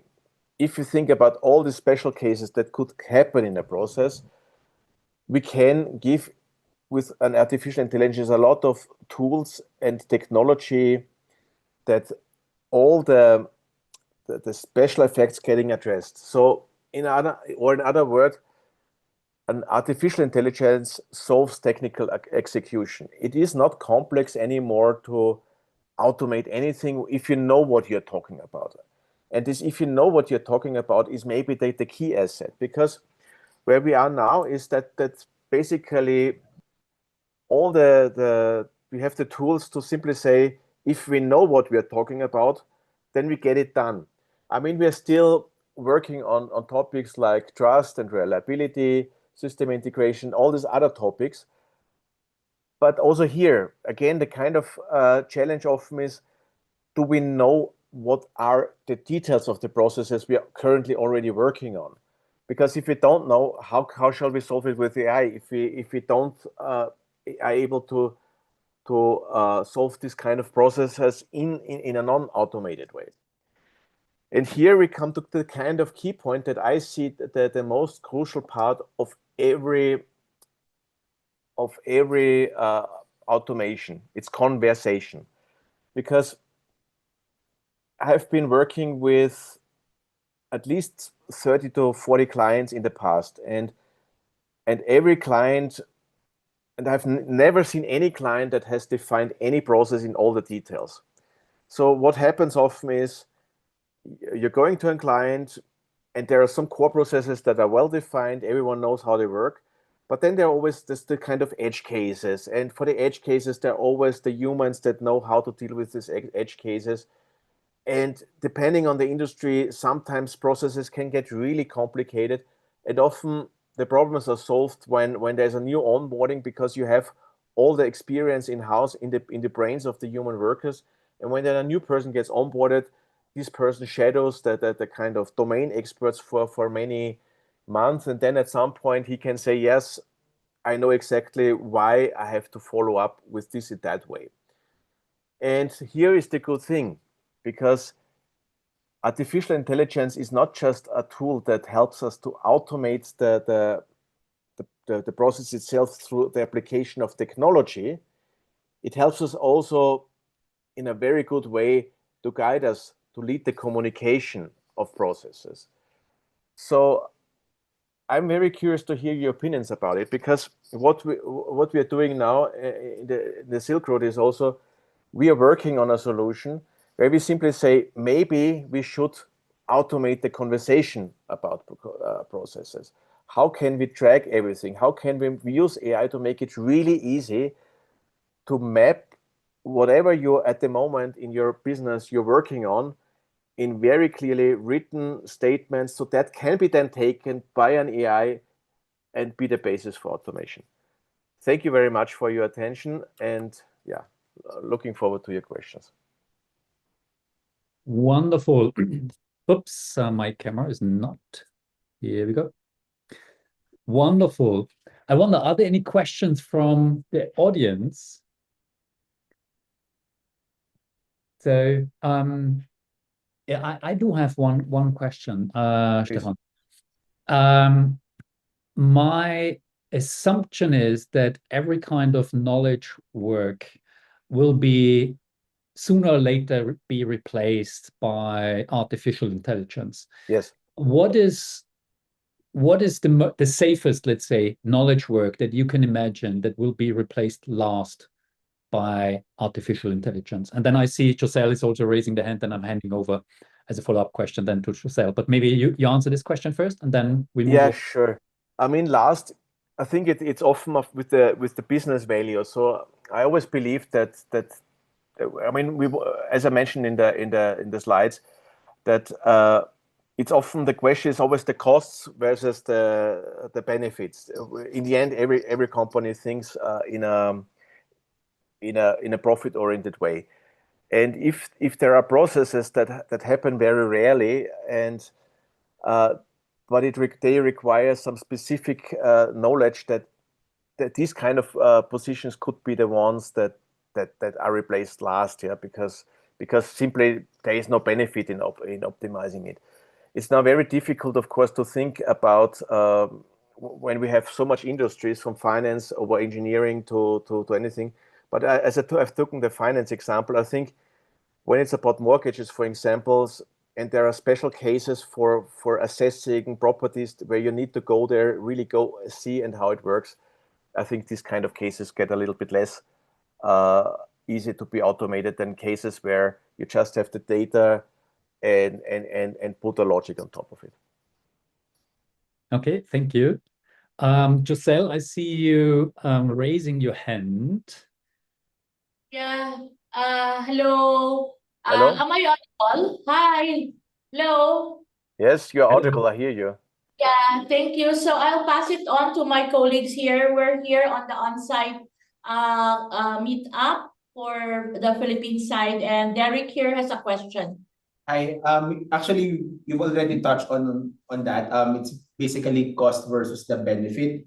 Do you have any recommendation when it comes to measuring the ROI? Because I think that's most of the challenge. That's the common challenge for most of the businesses right now. There's really a lot of investments when it comes to the tools and resources or talents in general, but we're having a hard time to actually measure the benefit or the ROI that it brings to the organization. Are there any recommendations from you on that? Yeah, I mean, my impression from all the clients that I worked with is that there's still a lack of awareness of processes, what's really involved. So the definition of all the processes in a company in a good way, this would be my first approach.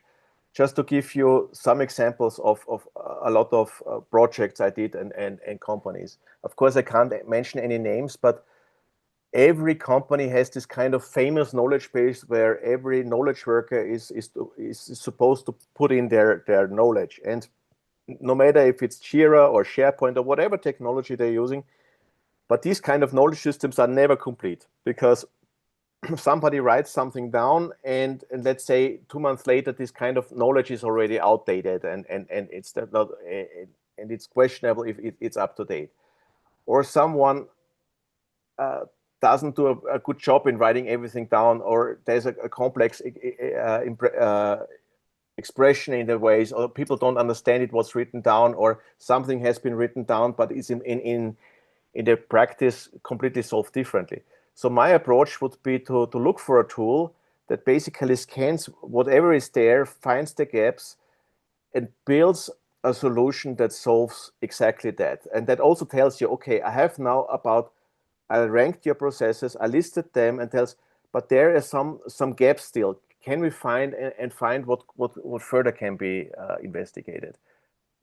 This would be the one. So I would first start with the process mapping and then identify, because then you automatically also identify which are the processes that cost most based on the frequency of application and the people doing it. Okay, thank you. Thank you, Stefan. You're welcome. Thank you. Wonderful. Thank you so much. Are there any other questions to be asked? Just looking at the participants. If not, we are just perfectly in time, I have to say, because we have now a logical bridge. And we are now coming to the topic of how we can actually use technology also in our own work. I'm very happy to also see a new face here in our family, Roland Fadrani. He's the Chief Operating Officer of Gaia-X. And he is able to explain a little bit more about what Gaia-X is exactly. Why I find Gaia-X so interesting from my personal perspective. I like the idea of having a fair federated data space, meaning all the data that we are now collecting with the data hub to build it on a fair structure. And that's actually what Gaia-X stands for. So a little bit in the back of my head, the vision is to turn our Silk Road 4.0 Trust Hub in a Gaia-X compatible format or Gaia-X compatible solution. But with that being said, I would like to hand over to Roland to explain a little bit about what Gaia-X is and maybe also some tangible projects. Maybe there are people interested in our networks into link up and connect with Gaia-X and this interesting initiative. So Roland, the floor is yours. Thank you, Philippe. I will share a presentation and let me know if it works. It's not pre yet. Now it works. It's preview. Okay, Yes. perfect. So I try really in some kind of a rush to explain what Gaia-X is. We really enable sovereign interoperable ecosystem. It's not only data, but it's also infrastructure and participant IDs. And when you look into ecosystems today, they are split into ecosystems like automotive, energy, smart city, production, and in regions like Europe, and in this case here, Japan and Korea. And the problem is not so much in the ecosystem as such anymore. It's actually in between. And a good example is in the automotive industry. One of our first lighthouse projects was Catena-X, driven by the German automotive industry, solving a couple of very specific problems to the ecosystem, like the CO2 footprint, supply chain regulations, and these kind of things. But there is also other projects in Europe, and in this case, even in Germany, which is about energy management and grid management to be more efficient.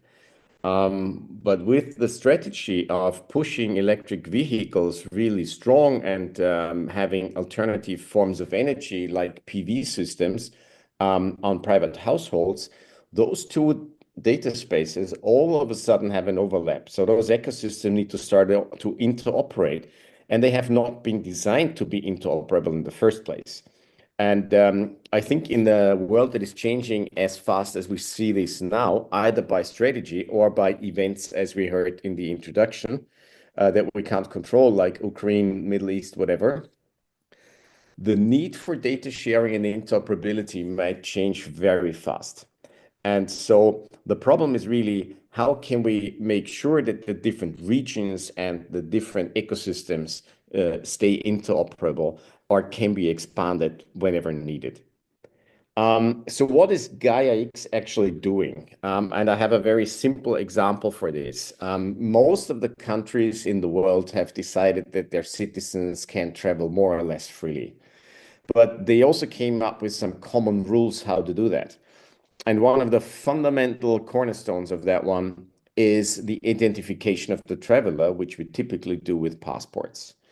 And so the countries agreed on some basic formats of that passport.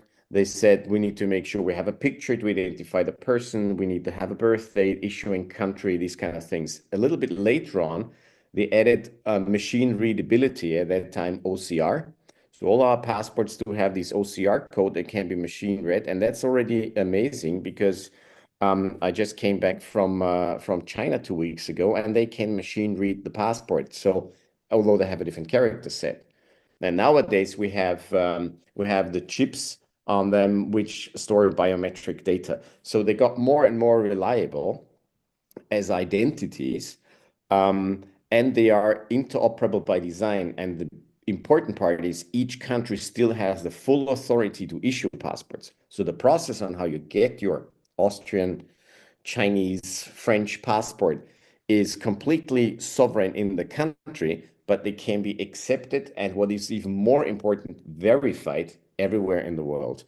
And Gaia-X is basically doing exactly the same thing for participants, data, digital service products, and infrastructure components. So we can clearly identify how data is produced, who owns the data, who is liable for it.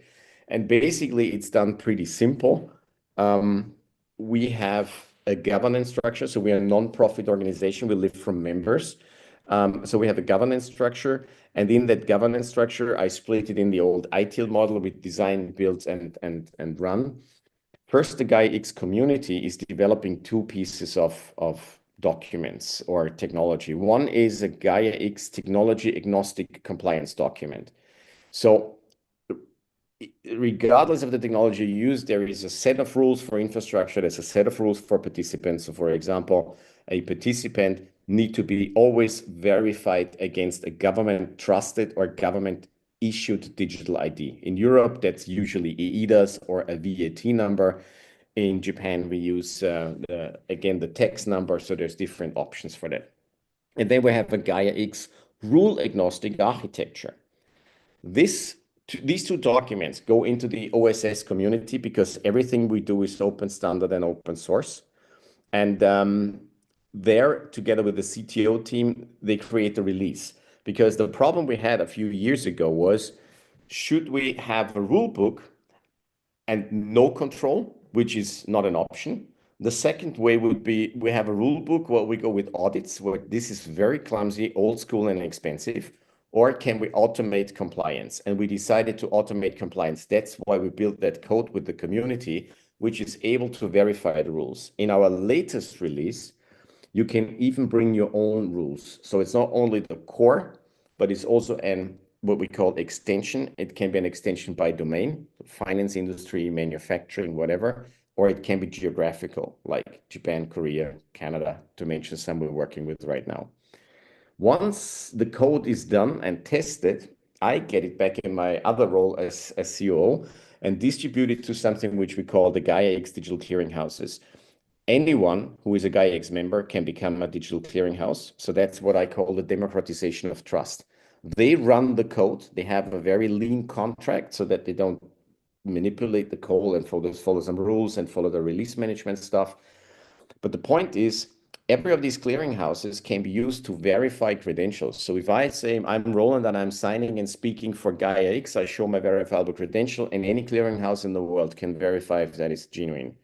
And this is really important, and they're all interconnected in the backend. So it's a distributed ledger system where you are always sure that your credentials are not lost and they can always be verified. At the moment, we have about 12 of those clearinghouses, and anyone can approach us and say, we want to do a new one and add that to the mix. So this is where trust is verified for the Gaia-X rules, as well as for the rules that are established in the domains. And coming to the second question of Philippe, who is using it? Well, this is a list, and that's not the most actual one, of all our Lighthouse projects and Lighthouse data spaces. And some of them are global, some of them are European. So you can see Catena-X is up and running since 2 years, is a large data space for the automotive industry, meanwhile reaching out to China, US, so outside Europe. Cooperans was a very important one with Airbus in the lead and some others in the aeronautics space sector. Dynama is more a broker of secure and sovereign services. Pontus-X is a platform built by one of our most active members in Germany, which is basically a plug-and-play data space. And then you can see a lot of others. We have some in agriculture, some in healthcare, a large one in the industry. I mentioned Energy Data X. Eupro-Gigant is a very good one in the manufacturing industry, and I know that IT is on the call. They were absolutely instrumental in this project together with the universities of Darmstadt and Vienna. And we have in a similar construct a follow-up project, which is compliance for DPP, where we will automate DPP entries, and the generation are bringing global value chains into DPP formats. And there is many others that are using the technology today. And finally, a few names and countries so these are the companies, some of the companies that are member with us, and you can see quite prominent names around the globe. And we also have some active regions. One example, which I personally found interesting, was the Bahamas, or actually the Caribbean, because these small islands joined forces in data center first to have sovereign data centers, and now start to sharing data across the region, because each of those islands is too small for serious digital public infrastructure. But with joint forces, they could do it. So they have a hub, and they are building their regional infrastructure now using the Gaia-X Trust Framework. And I would say I stop it with that, and I'm open to any questions. Wonderful. Thank you so much, Roland. Are there any questions from our global partners? I mean, of course, when I see this map or the countries that you're engaged with, I'm always seeing and hearing, hey, cool, let's see how we can join forces, how we can onboard them, partner up, how we can find solutions, how can we define projects. I also got a WhatsApp message from dear Yossi Lahat from Israel, who mentioned that Israel is currently not on the map. And yes, we are always looking for partners. So if you know of local innovation, let's say authorities, it can be innovation centers, it can be co-working spaces, universities. We love universities. Please, let's connect and see how we can merge, bring together the right people. So if there are no questions, there is one question I see from Joselle. How would a country's data governance framework or policies impact your initiative? For that, it's a very good question. I explain how we do a geographical extension real quick. So first of all, you need to have a use case, and usually that's driven by the industry. There is some connection in a global value chain or whatever. And then typically you identify a government agency or institution. For example, in Korea, they actually founded an agency under two ministries to run what they call a Gaia, or what we call a GaiaX hub. And they are giving us the policies for the region. So sovereignty starts in the country that wants to join the bigger network. So we are not telling any country how to do it. What we say is we need people that can speak for the policymaker and for the industry.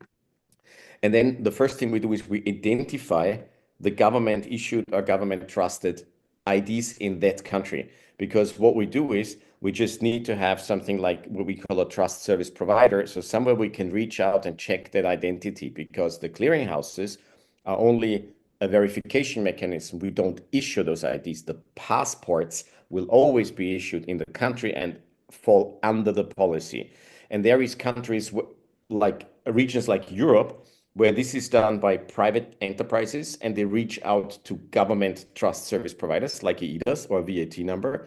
And there is different setups like in Korea, where the government thinks to take a data center organization that is at least partially owned by the government to do even the verification. That's due to policy in that region, and we don't interfere at all, because you need to produce trust under your sovereign rules. We only verify what you give us and then wrap it in a globally readable credential. So that's how it works. We don't interfere with the creation of the identity. Okay, thank you. Giselle, I hope this answers your question. Do you have a follow-up question? Yeah, I was saying that these types of initiatives and projects are really very ideal to agile policy ecosystems where policy are in place, and it promotes innovation. So thank you, Stefan. Yeah, Roland Fadrani. It's wonderful, yes. So actually we are perfectly in time. Thank you so much, Roland, for joining and for presenting GaiaX. I'm more than happy to exchange information. And again, Roland, if okay for you, I would share your slides with our audience. I will put it into our speakers notes for further distribution to all our local partners. And this just brings me to two initiatives. I hope that they have joined already. So in the last previous Global Future Summit, we had colleagues from Zagreb joining, and they presented a wonderful initiative, a project that I want to put a spotlight on again. I'm just looking if the colleagues from Zagreb are already. Yes, I'm here. Yes, wonderful. Hi, Aya. Hi, Leon. Hi, thank you for the invitation. So, hello everyone. First of all, thank you for giving us the opportunity to share our progress since our last meeting. Before I begin, I would like to mention that my co-founder Fran Krasnic, who presented CEDUS to you last time, could not join us today because of an important midterm, but he sends his regards and apologizes for not being here. So my name is Leon Venkovic, and I'm the second co-founder of CEDUS, and I'm very happy to briefly update you on what we have achieved since the last time we spoke. At the time of the previous meeting, we were beginning the CEDUS pilot on the Faculty of Economics and Business at University of Zagreb. Since then, we have moved from the pilot launch phase into a real use, and today we already have the first practical experience and the real user feedback. At this moment, the pilot includes 29 students, which has given us meaningful insight into how the system performs in real-life conditions. For us, that's very important milestone because it confirms that there is a real need and that this is not some kind of idea that might work, but it actually works.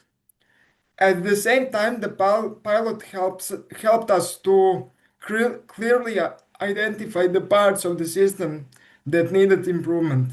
We worked on this continuously, and this Monday, we are launching CEDUS version 2.0, which but with the issues there that were identified are resolved, and several practical improvements added based on real use. Alongside that, we recognized another important need. We noted that many public and corporate websites still do not offer proper accessibility feature for persons with disabilities. Because of that, we developed the CEDUS accessibility widget, which is already being used by two external organizations as well within our official website and in the CEDUS system itself.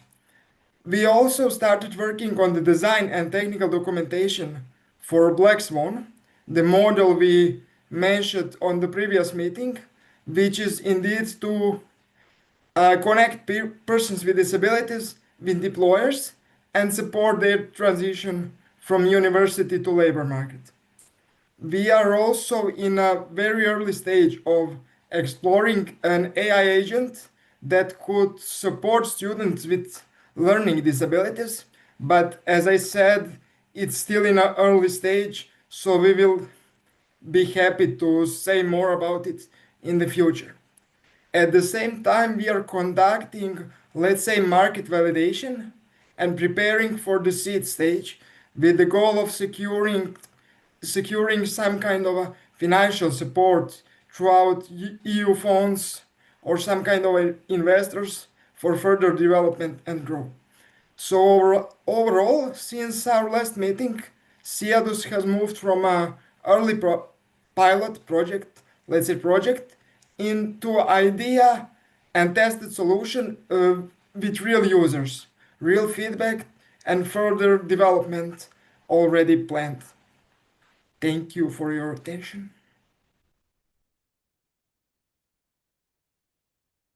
Wonderful. Thank you, Leon.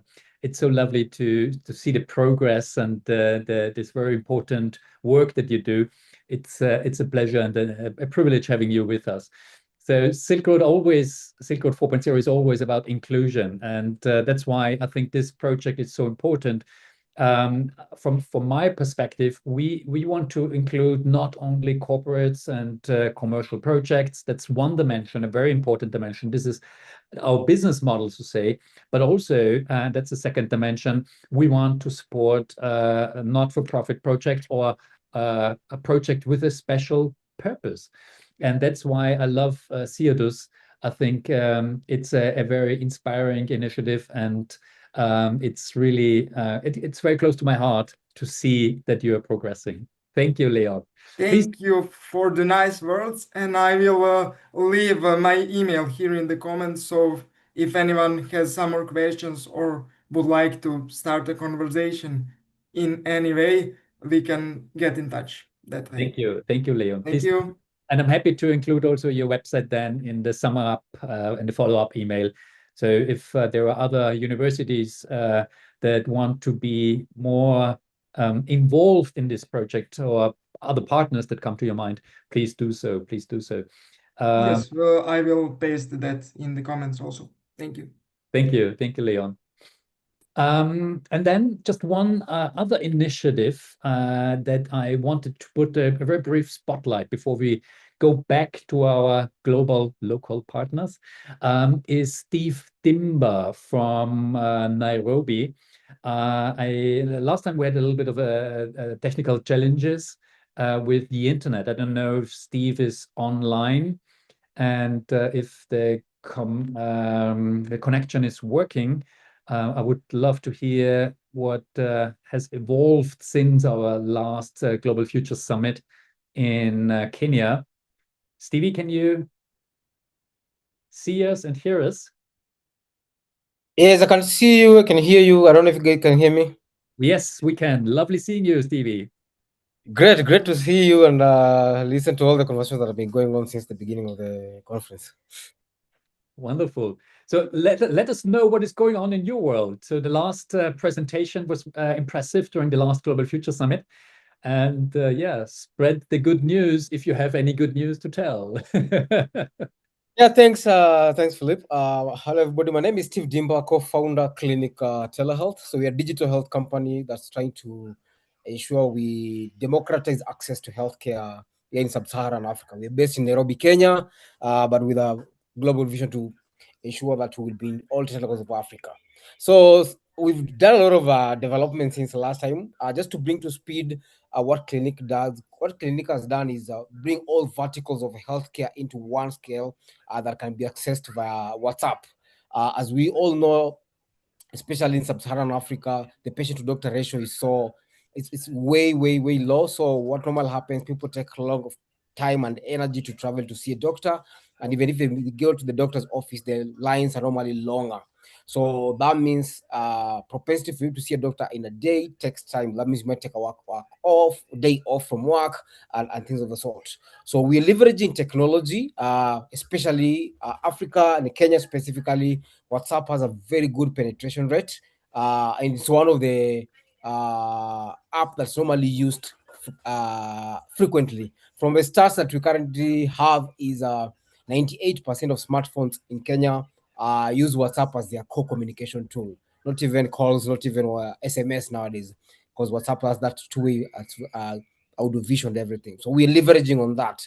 So it's been working. Doctors are seeing patients on the platform. Pharmacies are delivering medicine and prescription drugs, and we have partners who do logistics for last mile delivery.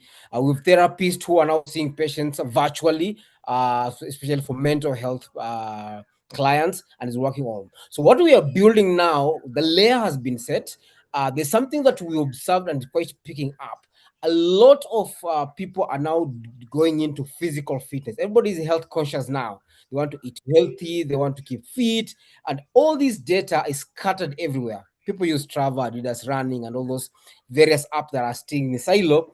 And all this data, when they go to see a medical practitioner or they want to see their somebody to analyze their health framework, they can't harness this data so that the professional can be able to have a pattern and be able to see if you're unwell as a result. It's as a result of 1 or 2, 3. So what we are doing is we are building a health fit platform within the WhatsApp framework. WhatsApp has the ability for you to create a pin location and be able to collect that data as, let's say, if you're running or you're in the gym. So what we've done, we've built a module that if you're in the gym and let's say you on a treadmill, you've run 20 kilometers at elevation 9, you can put that data onto your profile. So if you are someone who normally does road running, for instance, and you have a separate app for tracking your stats, let's say if it's Strava, Adidas Running, whatever, that data you can also transfer it into your profile on on Clinic platform. Now, all that data, now we're using AI to be able to look at various patterns and be able to give you feedback. And just not just feedback because you're unwell, but feedback on how you're progressing in your health fit journey. If you're a runner, if you're a physical fit, it will be able to tell you the last week you ran 20 kilometers, it was a slow or it was a high based on the previous assumption. Your heart rate was this, and based on data that and your age and weight, you're on the right track, or the couple of things that you need to adjust. That data is sent also to is anonymized and sent to a nutritionist whom can be able to give you now nutritional value data information on how to keep or what you need to eat or what aspect of nutrition you need to improve on. All of these are for free, so that now when you need those services, the professional already there for you, for them to be able to offer those services. That's what we are building now. It's still in infancy stage, but we are seeing a lot of uptake, especially for our existing clients. They have jumped into it. What's interesting is now when you want to see a doctor, you want to see a nutritionist, before they take your case, they have a whole set of data about you that's easy for them to pinpoint any aspect that has gone wrong, and it has reduced the learning curve of patients by a huge, like 60%. And doctors are making decisions now more faster, and they are happy because now they got more data to make decisions about patient healthcare. So it's something work in progress. Maybe next time I'll be able to come with the live data stats on my screen for people to see, but it's something that we are very happy, and AI is really helping us. Especially I saw the good professor show about the agentic AI. That's what we are now building to incorporate in, so that the agent can be able to guide you like a nutritionist, and then hand you now to a physical nutrition who will now take it up in case the patterns are off rail. Thanks, Philip. Lovely, Stevie. I love your energy. Like always, you're so energetic. I love that. And I'm more than happy to learn more about your progress. So please, let's continue to stay in touch. The next event is on September 8th. It is again about AI and life sciences, and it's also a natural fit, so to say, to your area. Maybe we can even think about having another African keynote speaker for the upcoming Global Future Summit. So please stay in touch, Stevie. Thank you for the update. Thanks, I appreciate it. Thanks. So we are slowly moving to the end of today's session, and now it's actually a spotlight on your end to our partners. So as a let's say gentle reminder, as we are a distributed global event, we live in different time zones. So some of us, we are still in the lunch break or extended lunch break, but some areas, especially going more to the east, are actually they are way beyond the normal office hours. So, for example, some colleagues and partners from Pakistan, their gift university, they already had to leave. So this is not that they are not interested, but it's just as the different time zone. And that's the beauty about the Global Future Summit, that we're bringing together so many beautiful minds and brains, I have to say. And also, I want to put now a spotlight on on Philippines, on our dear ambassador for ASEAN, Dr. Josel Pataba Sigue. So lovely to have you with us this time, the first time in the capacity as a SILKROAD ambassador. If you remember, a couple of sessions ago, I don't know, it was when you were the keynote speaker. So Josel was the former Deputy Minister for ICT of the Philippines. And she has a doctorate in law.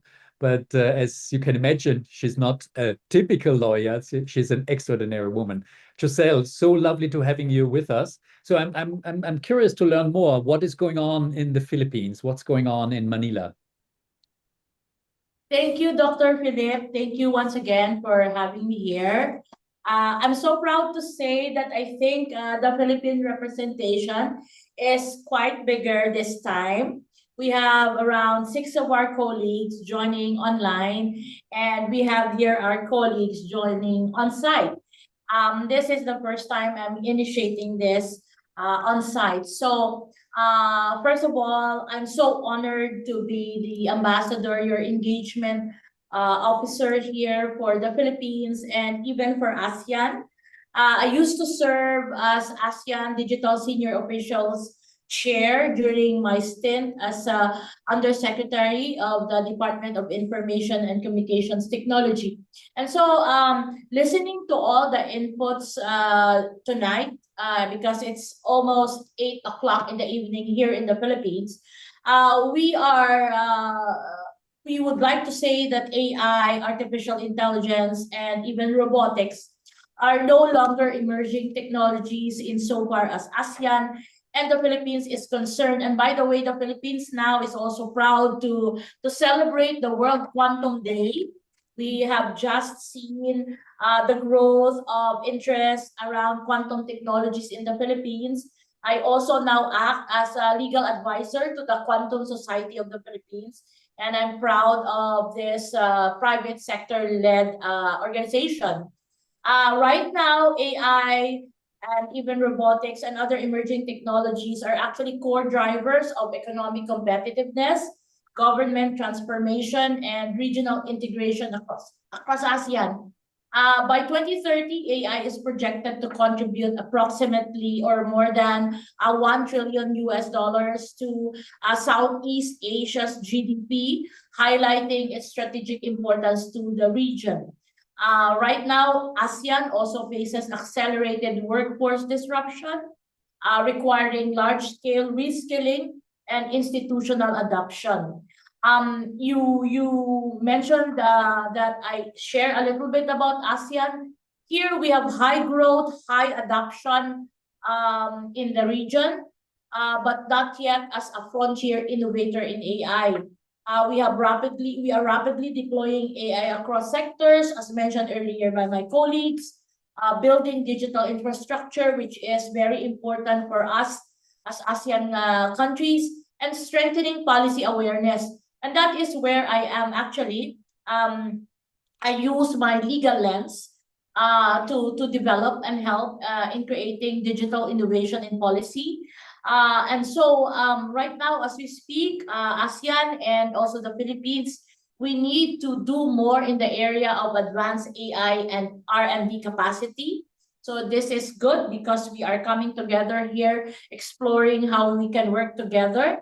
Right now, our framework and AI governance for AI governance is a bit fragmented. We have an even readiness across member states. Right now, we have 11 members, including Timor-Leste.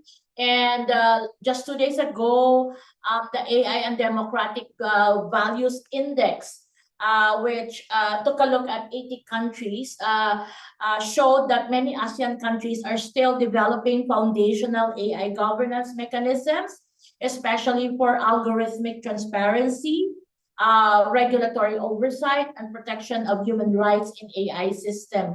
So right now, this places ASEAN and even the Philippines in an early to mid stage of AI governance maturity.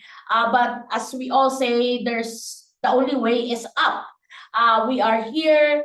We want to create a robust ecosystem where innovators, both coming from the private and the public sector, can work together. So as to your question, we see a lot of things around developing smart cities network across ASEAN in terms of AI, data, and urban systems in order to ensure sustainability. We factor in ESG as a principle. We support the growth of startups. I love listening to our startup founders earlier, sharing about their use cases, which are very important. Half of the team I brought today in this conference are young startup founders who also want to have partnerships with those who are part of our SILKROAD 4.0 network. And so just 3 things that we see as key implementation priorities. You have workforce transformation, very important. The Philippines is now right in the middle of our demographic dividend. We are a very young country. Our median age is around 25, and 66% of our population are all of working age. So we need to see more and more AI literacy. We need to have reskilling ecosystems and modular and industry alignments. I just would like to finally also give credit to the team, the Philippine ICT Innovation Network, and all our allies who are here joining us. I'd like to mention that they're working around workforce development, governance and trust, and of course, scale deployment of AI. So first, I'd like to acknowledge Cyrolytics and Data and AI Ethics PH. Over the last several months, they've already trained more than 2,000 professionals, around 100 organizations on generative AI, design thinking, and responsible AI. They've already also actively involved in AI regulation, deepfakes and disinformation campaign, and we have the so-called online sexual abuse and exploitation of children prevention and social media accountability, and many of us are in this area. I'd like to also acknowledge Dr. Philip, that we're also joined by the Analytics and Artificial Intelligence Association of the Philippines.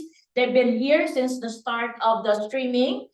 They're a long-standing and wide network of AI industry and skills sector that's doing a lot of building and helping the government in terms of ensuring a robust AI ecosystem through capability building, policy support, and multi-stakeholder collaboration. Of course, I also want to mention my favorite movement, which is the Digital Innovation for Women Advancement, or DIWA. That's why, as you can see, we are mostly women here. We want to advocate and push for more women in tech, particularly in the emerging technology space. So we're joining the ITU for the Girls in ICT this month on the theme AI for Development, including women.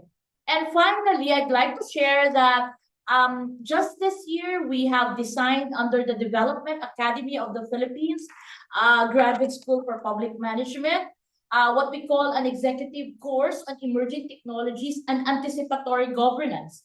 The goal is really to train policymakers to anticipate and create strategic policies and interventions to ensure that we harness emerging technologies such as AI, data, blockchain, Internet of Things, quantum computing, and of course, we add digital marketing and creative technologies and digital safety.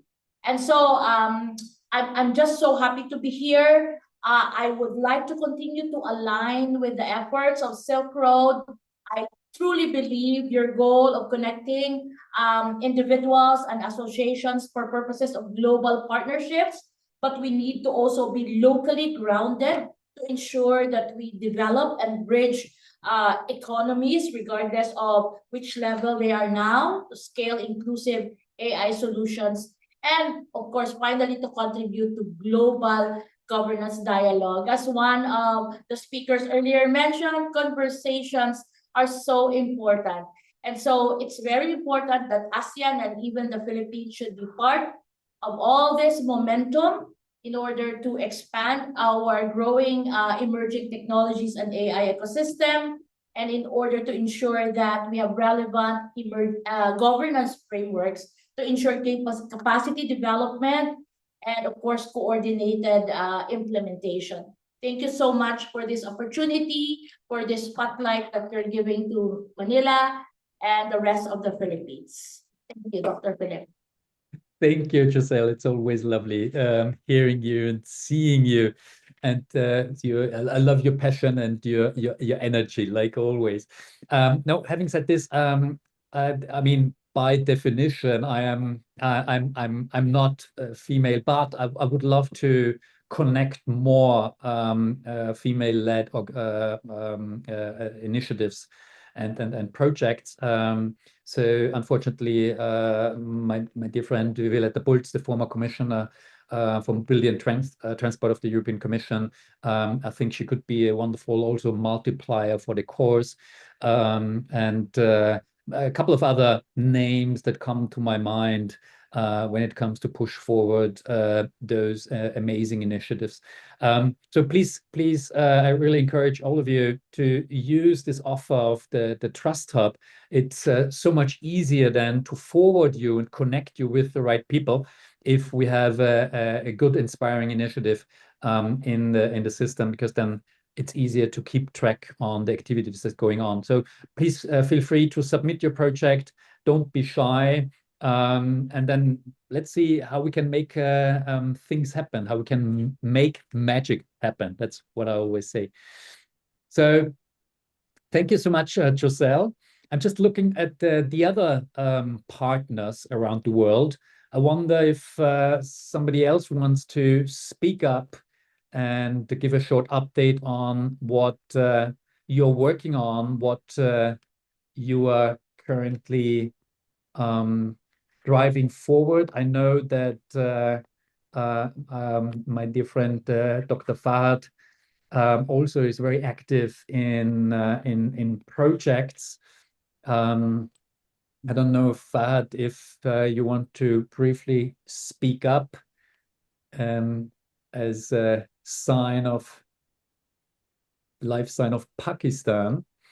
Or also, I see my friends from Beijing. If you have any comments, also feel free to unmute yourself and raise your hand so I can see.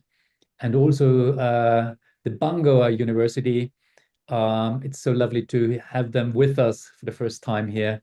So if you want to elaborate a little bit more, and of course, Stellenbosch, our dear friends from South Africa, please feel free to use this opportunity. If not, no problem at all. I know that it's been a long day, a lot of insightful days, and I'm also open to move to the next point and the last point of today's activities, and that is the outlook of the next Global Future Summit. So if there are no hands up for speaking, I would move on to the next. Muntasir, my dear, I see. Jen Bin, please unmute yourself. Lovely to hear a voice from Beijing, from China. Yeah.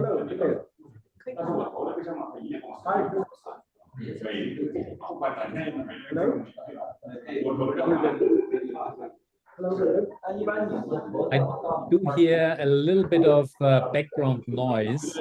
I know that conference systems all over the world are complex.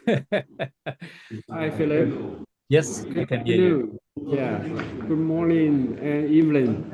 This is Chen from Capital Bay Investment Consultancy. Today we have more than 20 guests from different parts of sector joining us at the GFS in Beijing. We are here at the Big Data Research Center of Tsinghua University. Capital Bay is a boutique consulting firm that helps for cross-border business and investment. I hope Capital Bay will be your hub and partner in the Chinese market. 2026 marks the first year we join the GSF community, and we believe we can work together. And thank you. This is our full house here. Thank you. Oh, wonderful. So a big welcome in my case from Vienna. So lovely seeing all of you. Okay.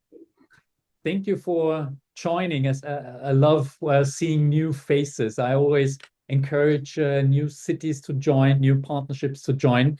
I hope to see more dots on our map. So thank you, Jen, for joining. Okay. Also, my dear friend Syed Muntasir Mamoon, do you want to quickly say a hello? I know that on your end, life has been super busy the last couple of days. Just wanted to give you the opportunity to unmute myself before we move on to the managing director of the AM Congress to discuss the outlook of the next 27th Global Future Summit. And then we finish with another contribution from dear Christina Amor Mechlang. So, Muntasir. Thank you, Philip. Thank you, Philip. I believe it's good morning over there, and it's from Dhaka, it's good afternoon. It's always a fascinating pleasure to be in touch with Silk Road and its friends from all over the world. And we believe that things have been rather patchy and rough over the last couple of years. In fact, it's now more than 2 years. But still then, as a country, as a nation, we have a lot to offer. And we believe that over next 3 quarters, we'll have at least 3 major events coming up. First, with an artificial intelligence consulting body that's coming up. Then also one on investment and trade. And it's always 2-way. It's not just one-way investment and one-way trade, no. And then we have a full-fledged economic summit coming up. So we are expecting that Silk Road 4.0 and our good friend, Dr. Philip, will be one of our key partners in the whole national processes that we have here. And we'd also like to invite each of you over here through Dr. Philip and Silk Road 4.0 to join in. Come and have a look at it, what we're doing. We have already shared some of our ideas that we have in writing, but those are not only ideas, we are also experimenting with small pods of pilots. But we believe that it's just insight. We had a talk with some of our friends from where Philip comes from. So we raised this issue with them. They said that, okay, if there is the North-South cooperation, why not we do it in a way so that we offer the best of what we have and bring out the best in whatever that we are from within us and offer it in a way which is beneficial for everyone. One thing for sure is Dr. Philip and we had discussed about the Himalayan range data centers with the new government in place and also with some of the other strategic forces moving right and left and also the situation elsewhere. We believe that the viability of those projects have gone up quite a bit. So here we stop and listening to everyone intently. Thank you. And Dr. Philip, congratulations. It's been, it's exactly 10 years, right? That the forum is running like this. So I believe that you have already crossed the threshold. Thank you, dear Montesia. It's always lovely seeing you and hearing you. Thank you. Yeah, it's actually I started in 2016 with the planning of Silk Road, and yeah, that's funny that you mentioned that. I nearly forgot that this is actually the 10th anniversary of Silk Road. Lovely. Okay, so thank all our local partners for joining in today. I would like to zoom in on now the next steps. Again, please feel free to use the submit project on our website. Even after the conference, that's the whole purpose. It's not a one-time thing only for the conference, but we can use it actively to organize ourselves, to get more momentum on a global level. And I really want to recommend to use it freely. Let's continue this discussion. And with that being said, I would like to put a spotlight on my dear friend, Mark Darago. He's the managing director of the AIM conference, or Congress, I have to say, the Annual Investor Meeting Congress. And dear Shu, Shu is one of the many good souls in the background. I would like to put on the slide of Mark and share the slide so that dear Mark may speak up. Yeah. Thank you so much, Philip, for the introduction and always for the great organization. So it has been my pleasure participating today, supporting you as always. So good afternoon and good evening, everyone. So I would like to introduce the annual investment meeting AIM Congress 2026, the world leading investment platform, which is dedicated to generate investment, economic development, and international cooperation. So AIM is held currently under the patronage of His Highness Sheikh Mohammed bin Rashid Al Maktoum, who is the Vice President and Prime Minister of the United Arab Emirates and ruler of Dubai. And in addition, we are also partners with the Ministry of Foreign Trade of UAE, creating this important platform as it stands as a key platform for global investments, policymakers, decision makers, and business leaders. So just to give you a little bit of context and a little bit of background. So AIM Congress was launched in 2011 with the goal to generate FDI for emerging countries. But during this journey, more than a decade, the event has grown and evolved, adding more portfolios and pillars to become a recognized platform, shaping the global investment that this year we will celebrate the 15th edition. So last year we were in Abu Dhabi and we welcomed more than 15,000 participants from 181 different countries, 9 head of states, 200 high-level dignitaries, 1,300 speakers, and more than 500 exhibitors and brand representatives. So it gives you an idea how important the platform and the event is. So this year, the event is back in Dubai and it was planned for this week. So unfortunately, due to the current situation in the region, so it has not been possible for us to do it well as we planned initially, and this is why due to the request and the suggestion from Dr. Tani, the Minister of Foreign Trade, who is our president. So we decided to postpone and move the event to the first week of September from 7th to 9th, right? Because basically our goal is to ensure the success of the event and obviously to maintain the highest level of participation and engagement. So basically, as you can see in the slide, in Congress 2026 will focus on 3 main investment pillars: global markets, which basically will cover everything related to FDI, global trade, and global manufacturing; investment in future economies related to future smart cities, future finance, and digital economy; and the next gen, which is any kind of investment related to unicorns, entrepreneurs, and also obviously the trending topic like artificial intelligence. So the core features of the event continues being the conference, including one thematic track per each pillar, high-level forums, panel discussion, roundtables, investment destinations. So we will have exhibition where public, private, and semi-government institutions can showcase their investment opportunities. And one of the key and the strong features of AIM is the matchmaking, which we try to generate opportunities and meetings on the different levels, B2B, B2G, G2G as well, and obviously we want to connect them with investors worldwide. So about the sectors, it's important to highlight that AIM is a cross-sectoral event and platform, but there are a few sectors that currently we foresee that they are shaping the future of the global economy. So these sectors will have specific relevance this year, like new energies, renewables, anything related to climate change and sustainability, infrastructures, logistics, advanced manufacturing, and agribusiness. So basically, these are the main ones that we are going to highlight this year.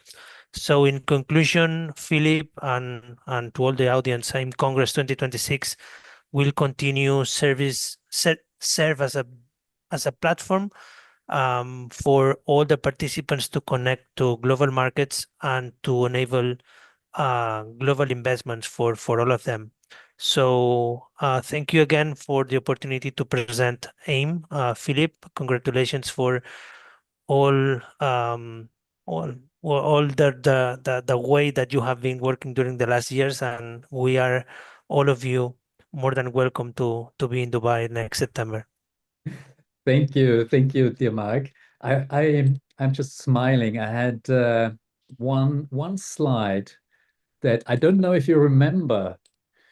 So this was actually the new format, the first time that we did the SILKROAD event as a distributed online event. Back then, the idea was to connect 10 cities around the world, and we ended up actually with 16 from the start with. But why I'm sharing this slide, because this was back then in Barcelona, if you remember, Mark. Yes. And Yes. Mark was then in a different role. So he's one of the fathers of this new format, so to say. And yeah. So better not to show these videos because we are getting older. So Yeah, clicking it away. Yeah. And in my case, more hairs, but Yes. no, not making jokes about that topic. Sure. Yeah. Good. No, joke aside, so for our global community, the idea, the concept is still that hopefully I will moderate the upcoming next Global Future Summit again from the AIM Congress. Actually, Mark, we didn't align yet the date, but maybe the 8th of September to be a separate parallel track. If okay. Yeah, we need to align this, but in principle, the planned date will be the second day of AIM, which it's normally the best one. So let's do it on the 8th. Wonderful. We'll get in touch for that for sure. Sure. Thank you so much. Thank you for joining Thank today. you. It's always lovely to see you. All the best. Sure. Thank you. Cheers. Bye. And this leads us to the last topic of today, as we're speaking about partnerships. And we're already at the very beginning. Dear Christina Amor McLung speaking. And now, just as a closing statement, closing remarks, I would like to ask Christina to speak up. Christina, you already mentioned and started with very interesting, inspiring thoughts. And I would love to continue these thoughts. And then in particular, we can brainstorm, all of us together, how we can bring all those amazing communities and initiatives globally together for the next Global Future Summit. So, dear Christina, feel free to speak up again. The floor is yours.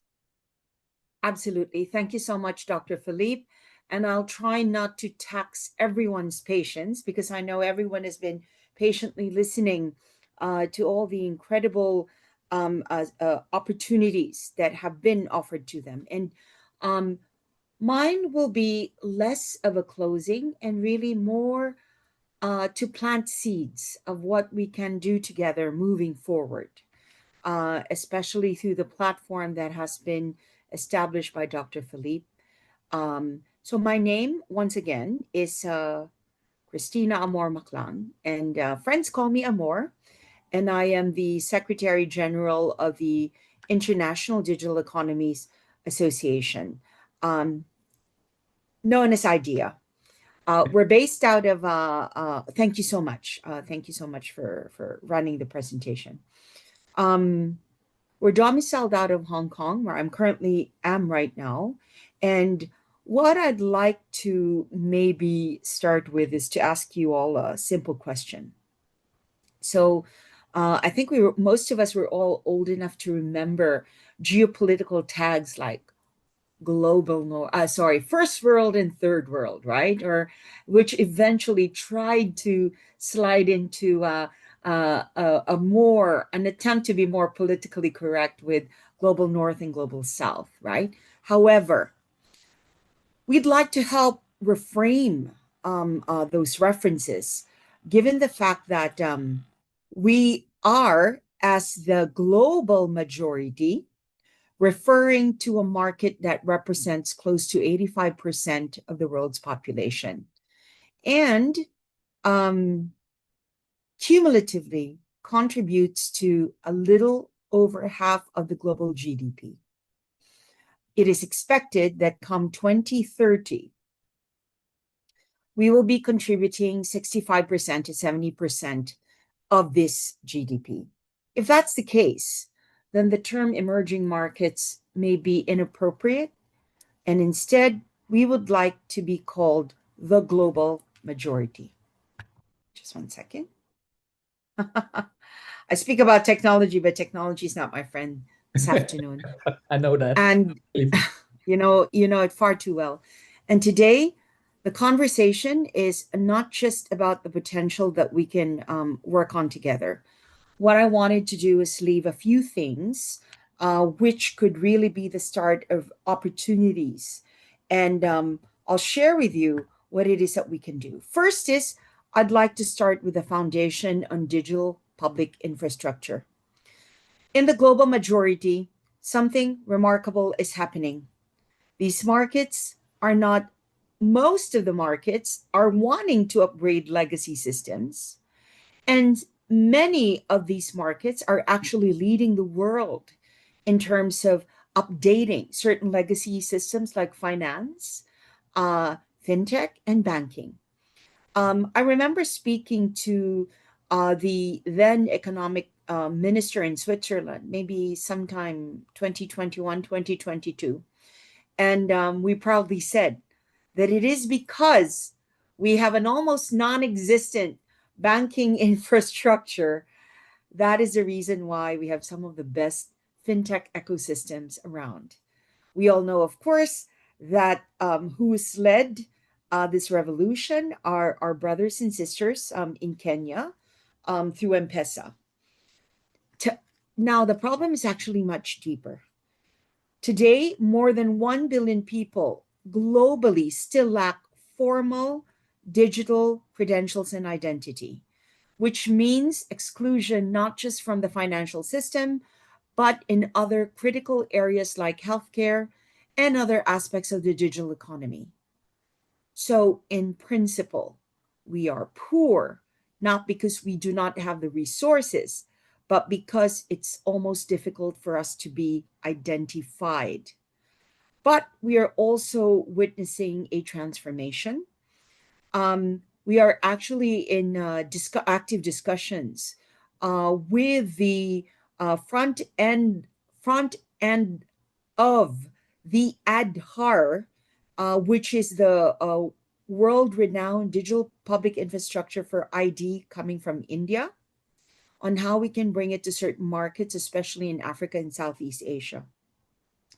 The Philippines, for one, bases its digital ID for the most part on Aadhaar. Everyone has talked about the UPI processing over 1.7 trillion annually.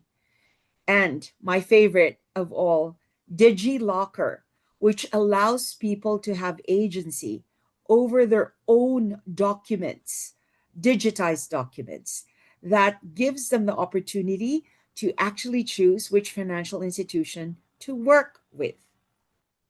Now, sorry, let me just, just 1 second. There. The stack has reduced onboarding costs for financial services by over 90% and enabled financial inclusion at an unprecedented scale. One of our co-founders in IDEA is actually leading the digital lending movement in India, Jatinder Ji, who I'd like to acknowledge at this point. And now we're also moving into the next evolution. Other digital identity and credentialing frameworks are emerging, where identity is not static, but intelligent, cumulative, adaptive, and interoperable across other industries.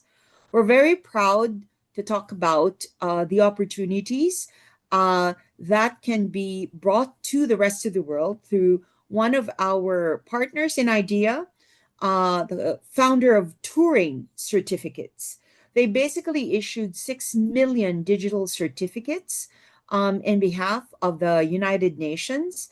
And we want to be able to apply these certificates to create, for example, provenance for agriculture, endemic agriculture for one.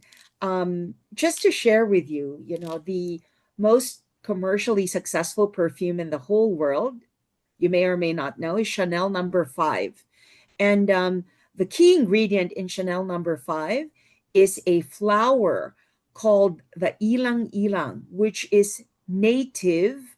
It's native to Southeast Asia. So these flowers have actually since been planted to Madagascar and other French-speaking areas in Africa. But there's now a revolution in Southeast Asia, specifically in the Philippines, Indonesia, to replant this. And in order to create these, the provenance, and therefore create higher value, we're looking at issuing certificates for those. We also talked about the legendary traffic, both in Africa and also in Southeast Asia.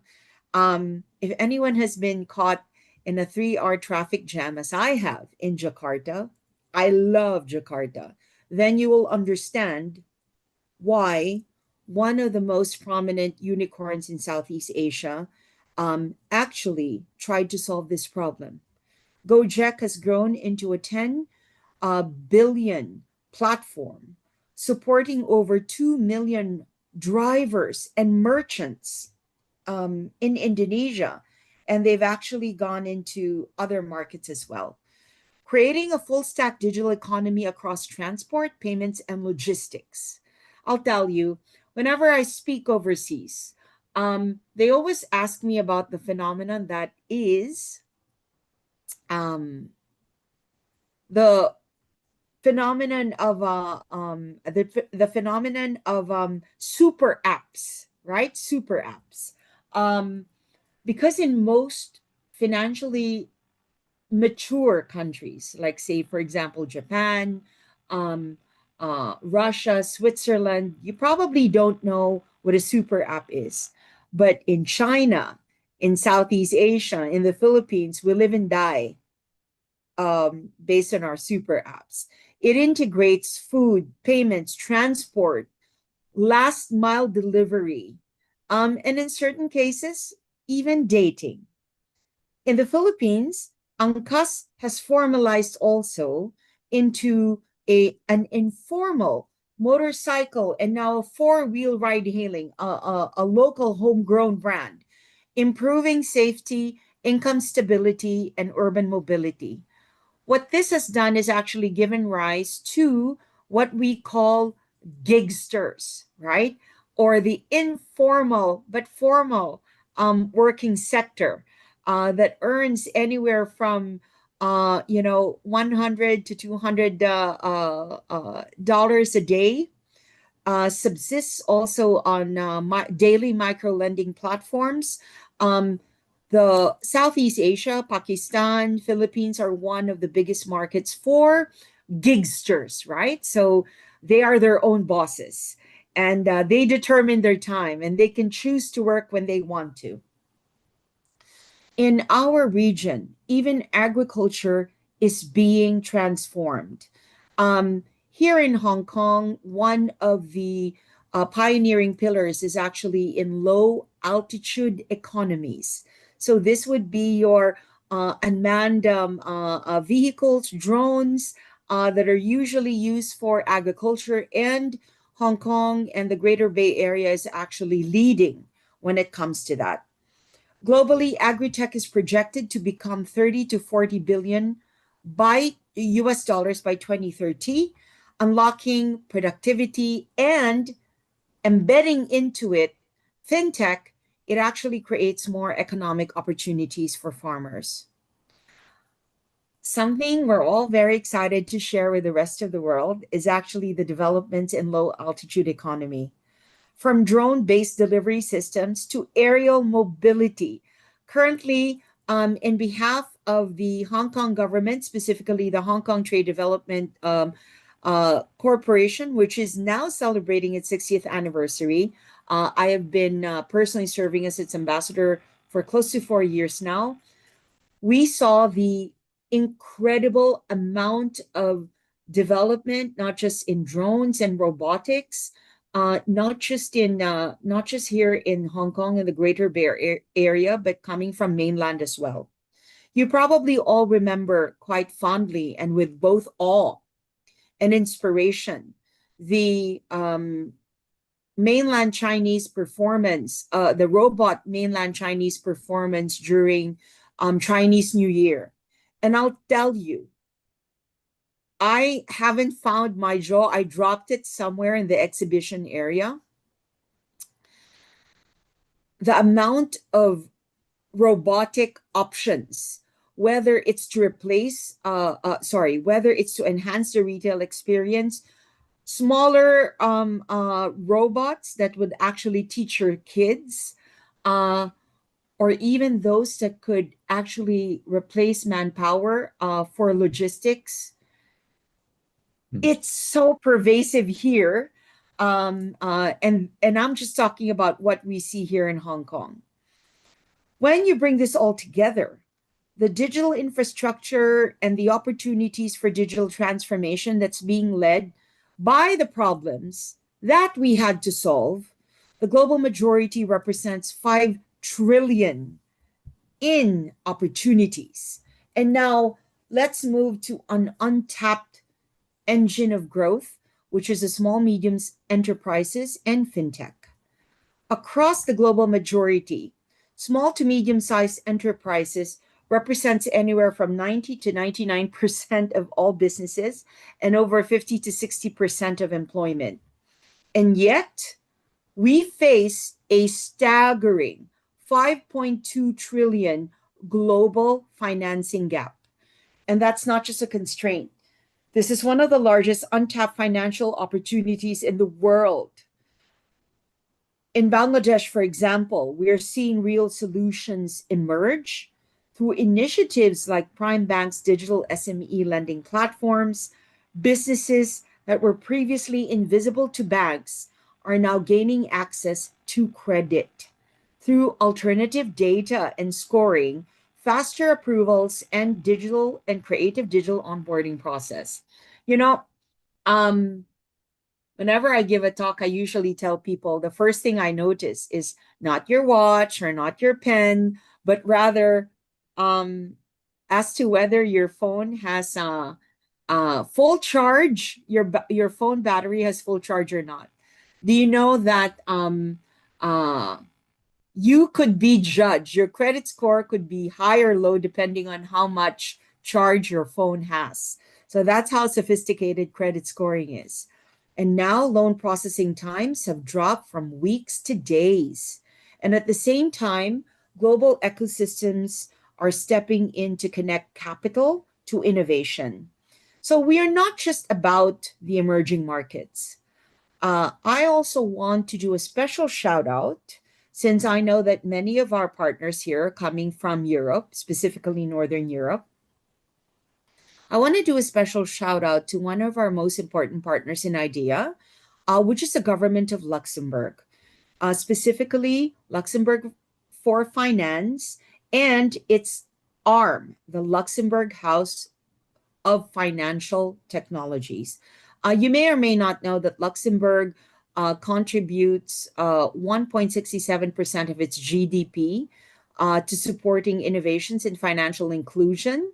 And Southeast Asia, Africa, and the Caribbean, South America has been its most recent recipients. Programs like these have been enabling fintech startup across Southeast Asia, incubating for a week in Luxembourg, and continues to be supported for the next 3 years. Fintech is not just about payments.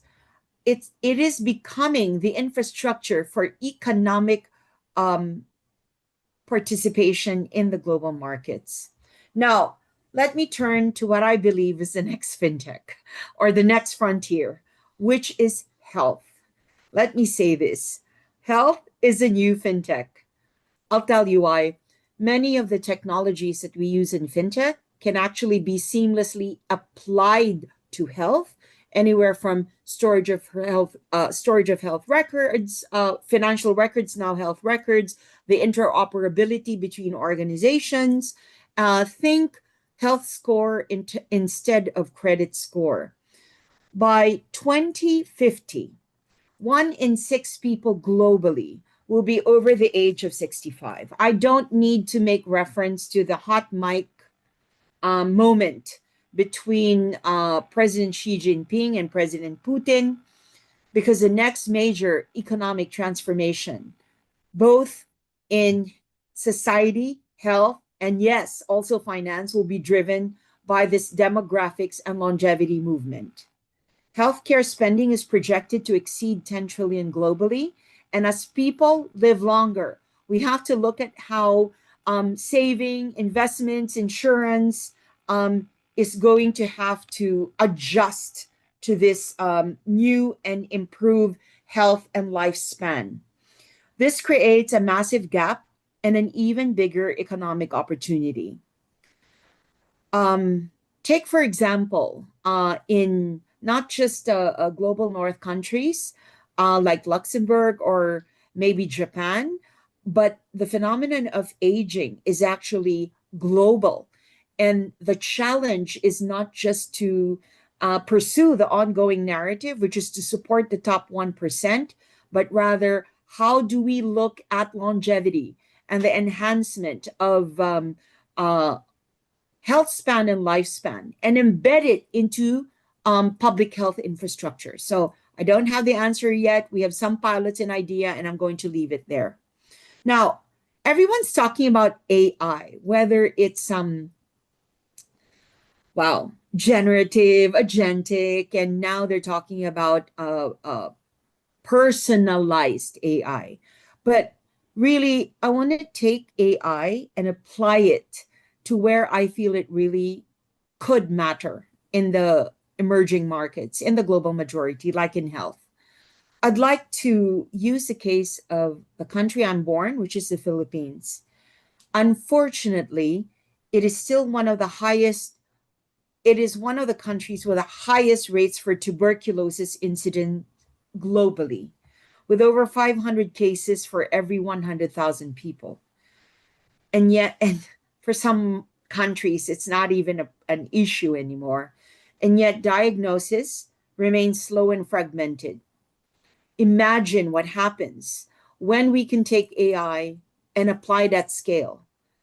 Early detection through imaging and data models, predictive systems. Sorry, just one second. Predictive systems that could actually help with early detection and eventual eradication. Digital therapeutics reaching patients remotely. We are seeing pilots where AI reduced diagnostic time by up to 70%. So one of my longstanding projects in public health is actually in tropical disease. And something that many of you in Northern America or Europe would not know about. And incidence of worms and actually tuberculosis are almost identical because there is a lot of misdiagnosis. People think it's TB, but actually it's a worm infestation. And only AI can actually help most effectively diagnose the difference between the two. So health tech, like I said, is a new fintech. So where do we come in IDEA?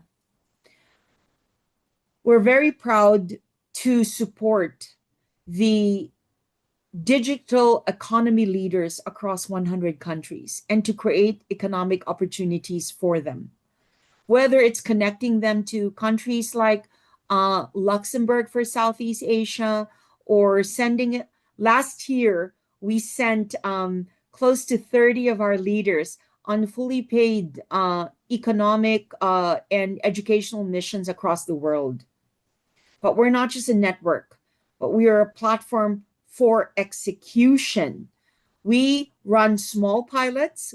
We always think about starting small and winning big, operational sandboxes, and the ability to interconnect ecosystems across borders. So in closing, I want to leave you with thought starters on digital trade, AI for health, fintech, gigsters, agri-tech, and the idea that possibly in 2026 is the year we all decide we're not going to die. So there's no better way to close a talk than to talk about money. Investing in the global majority. You see here what is a potential staggering amount of what we can together work on.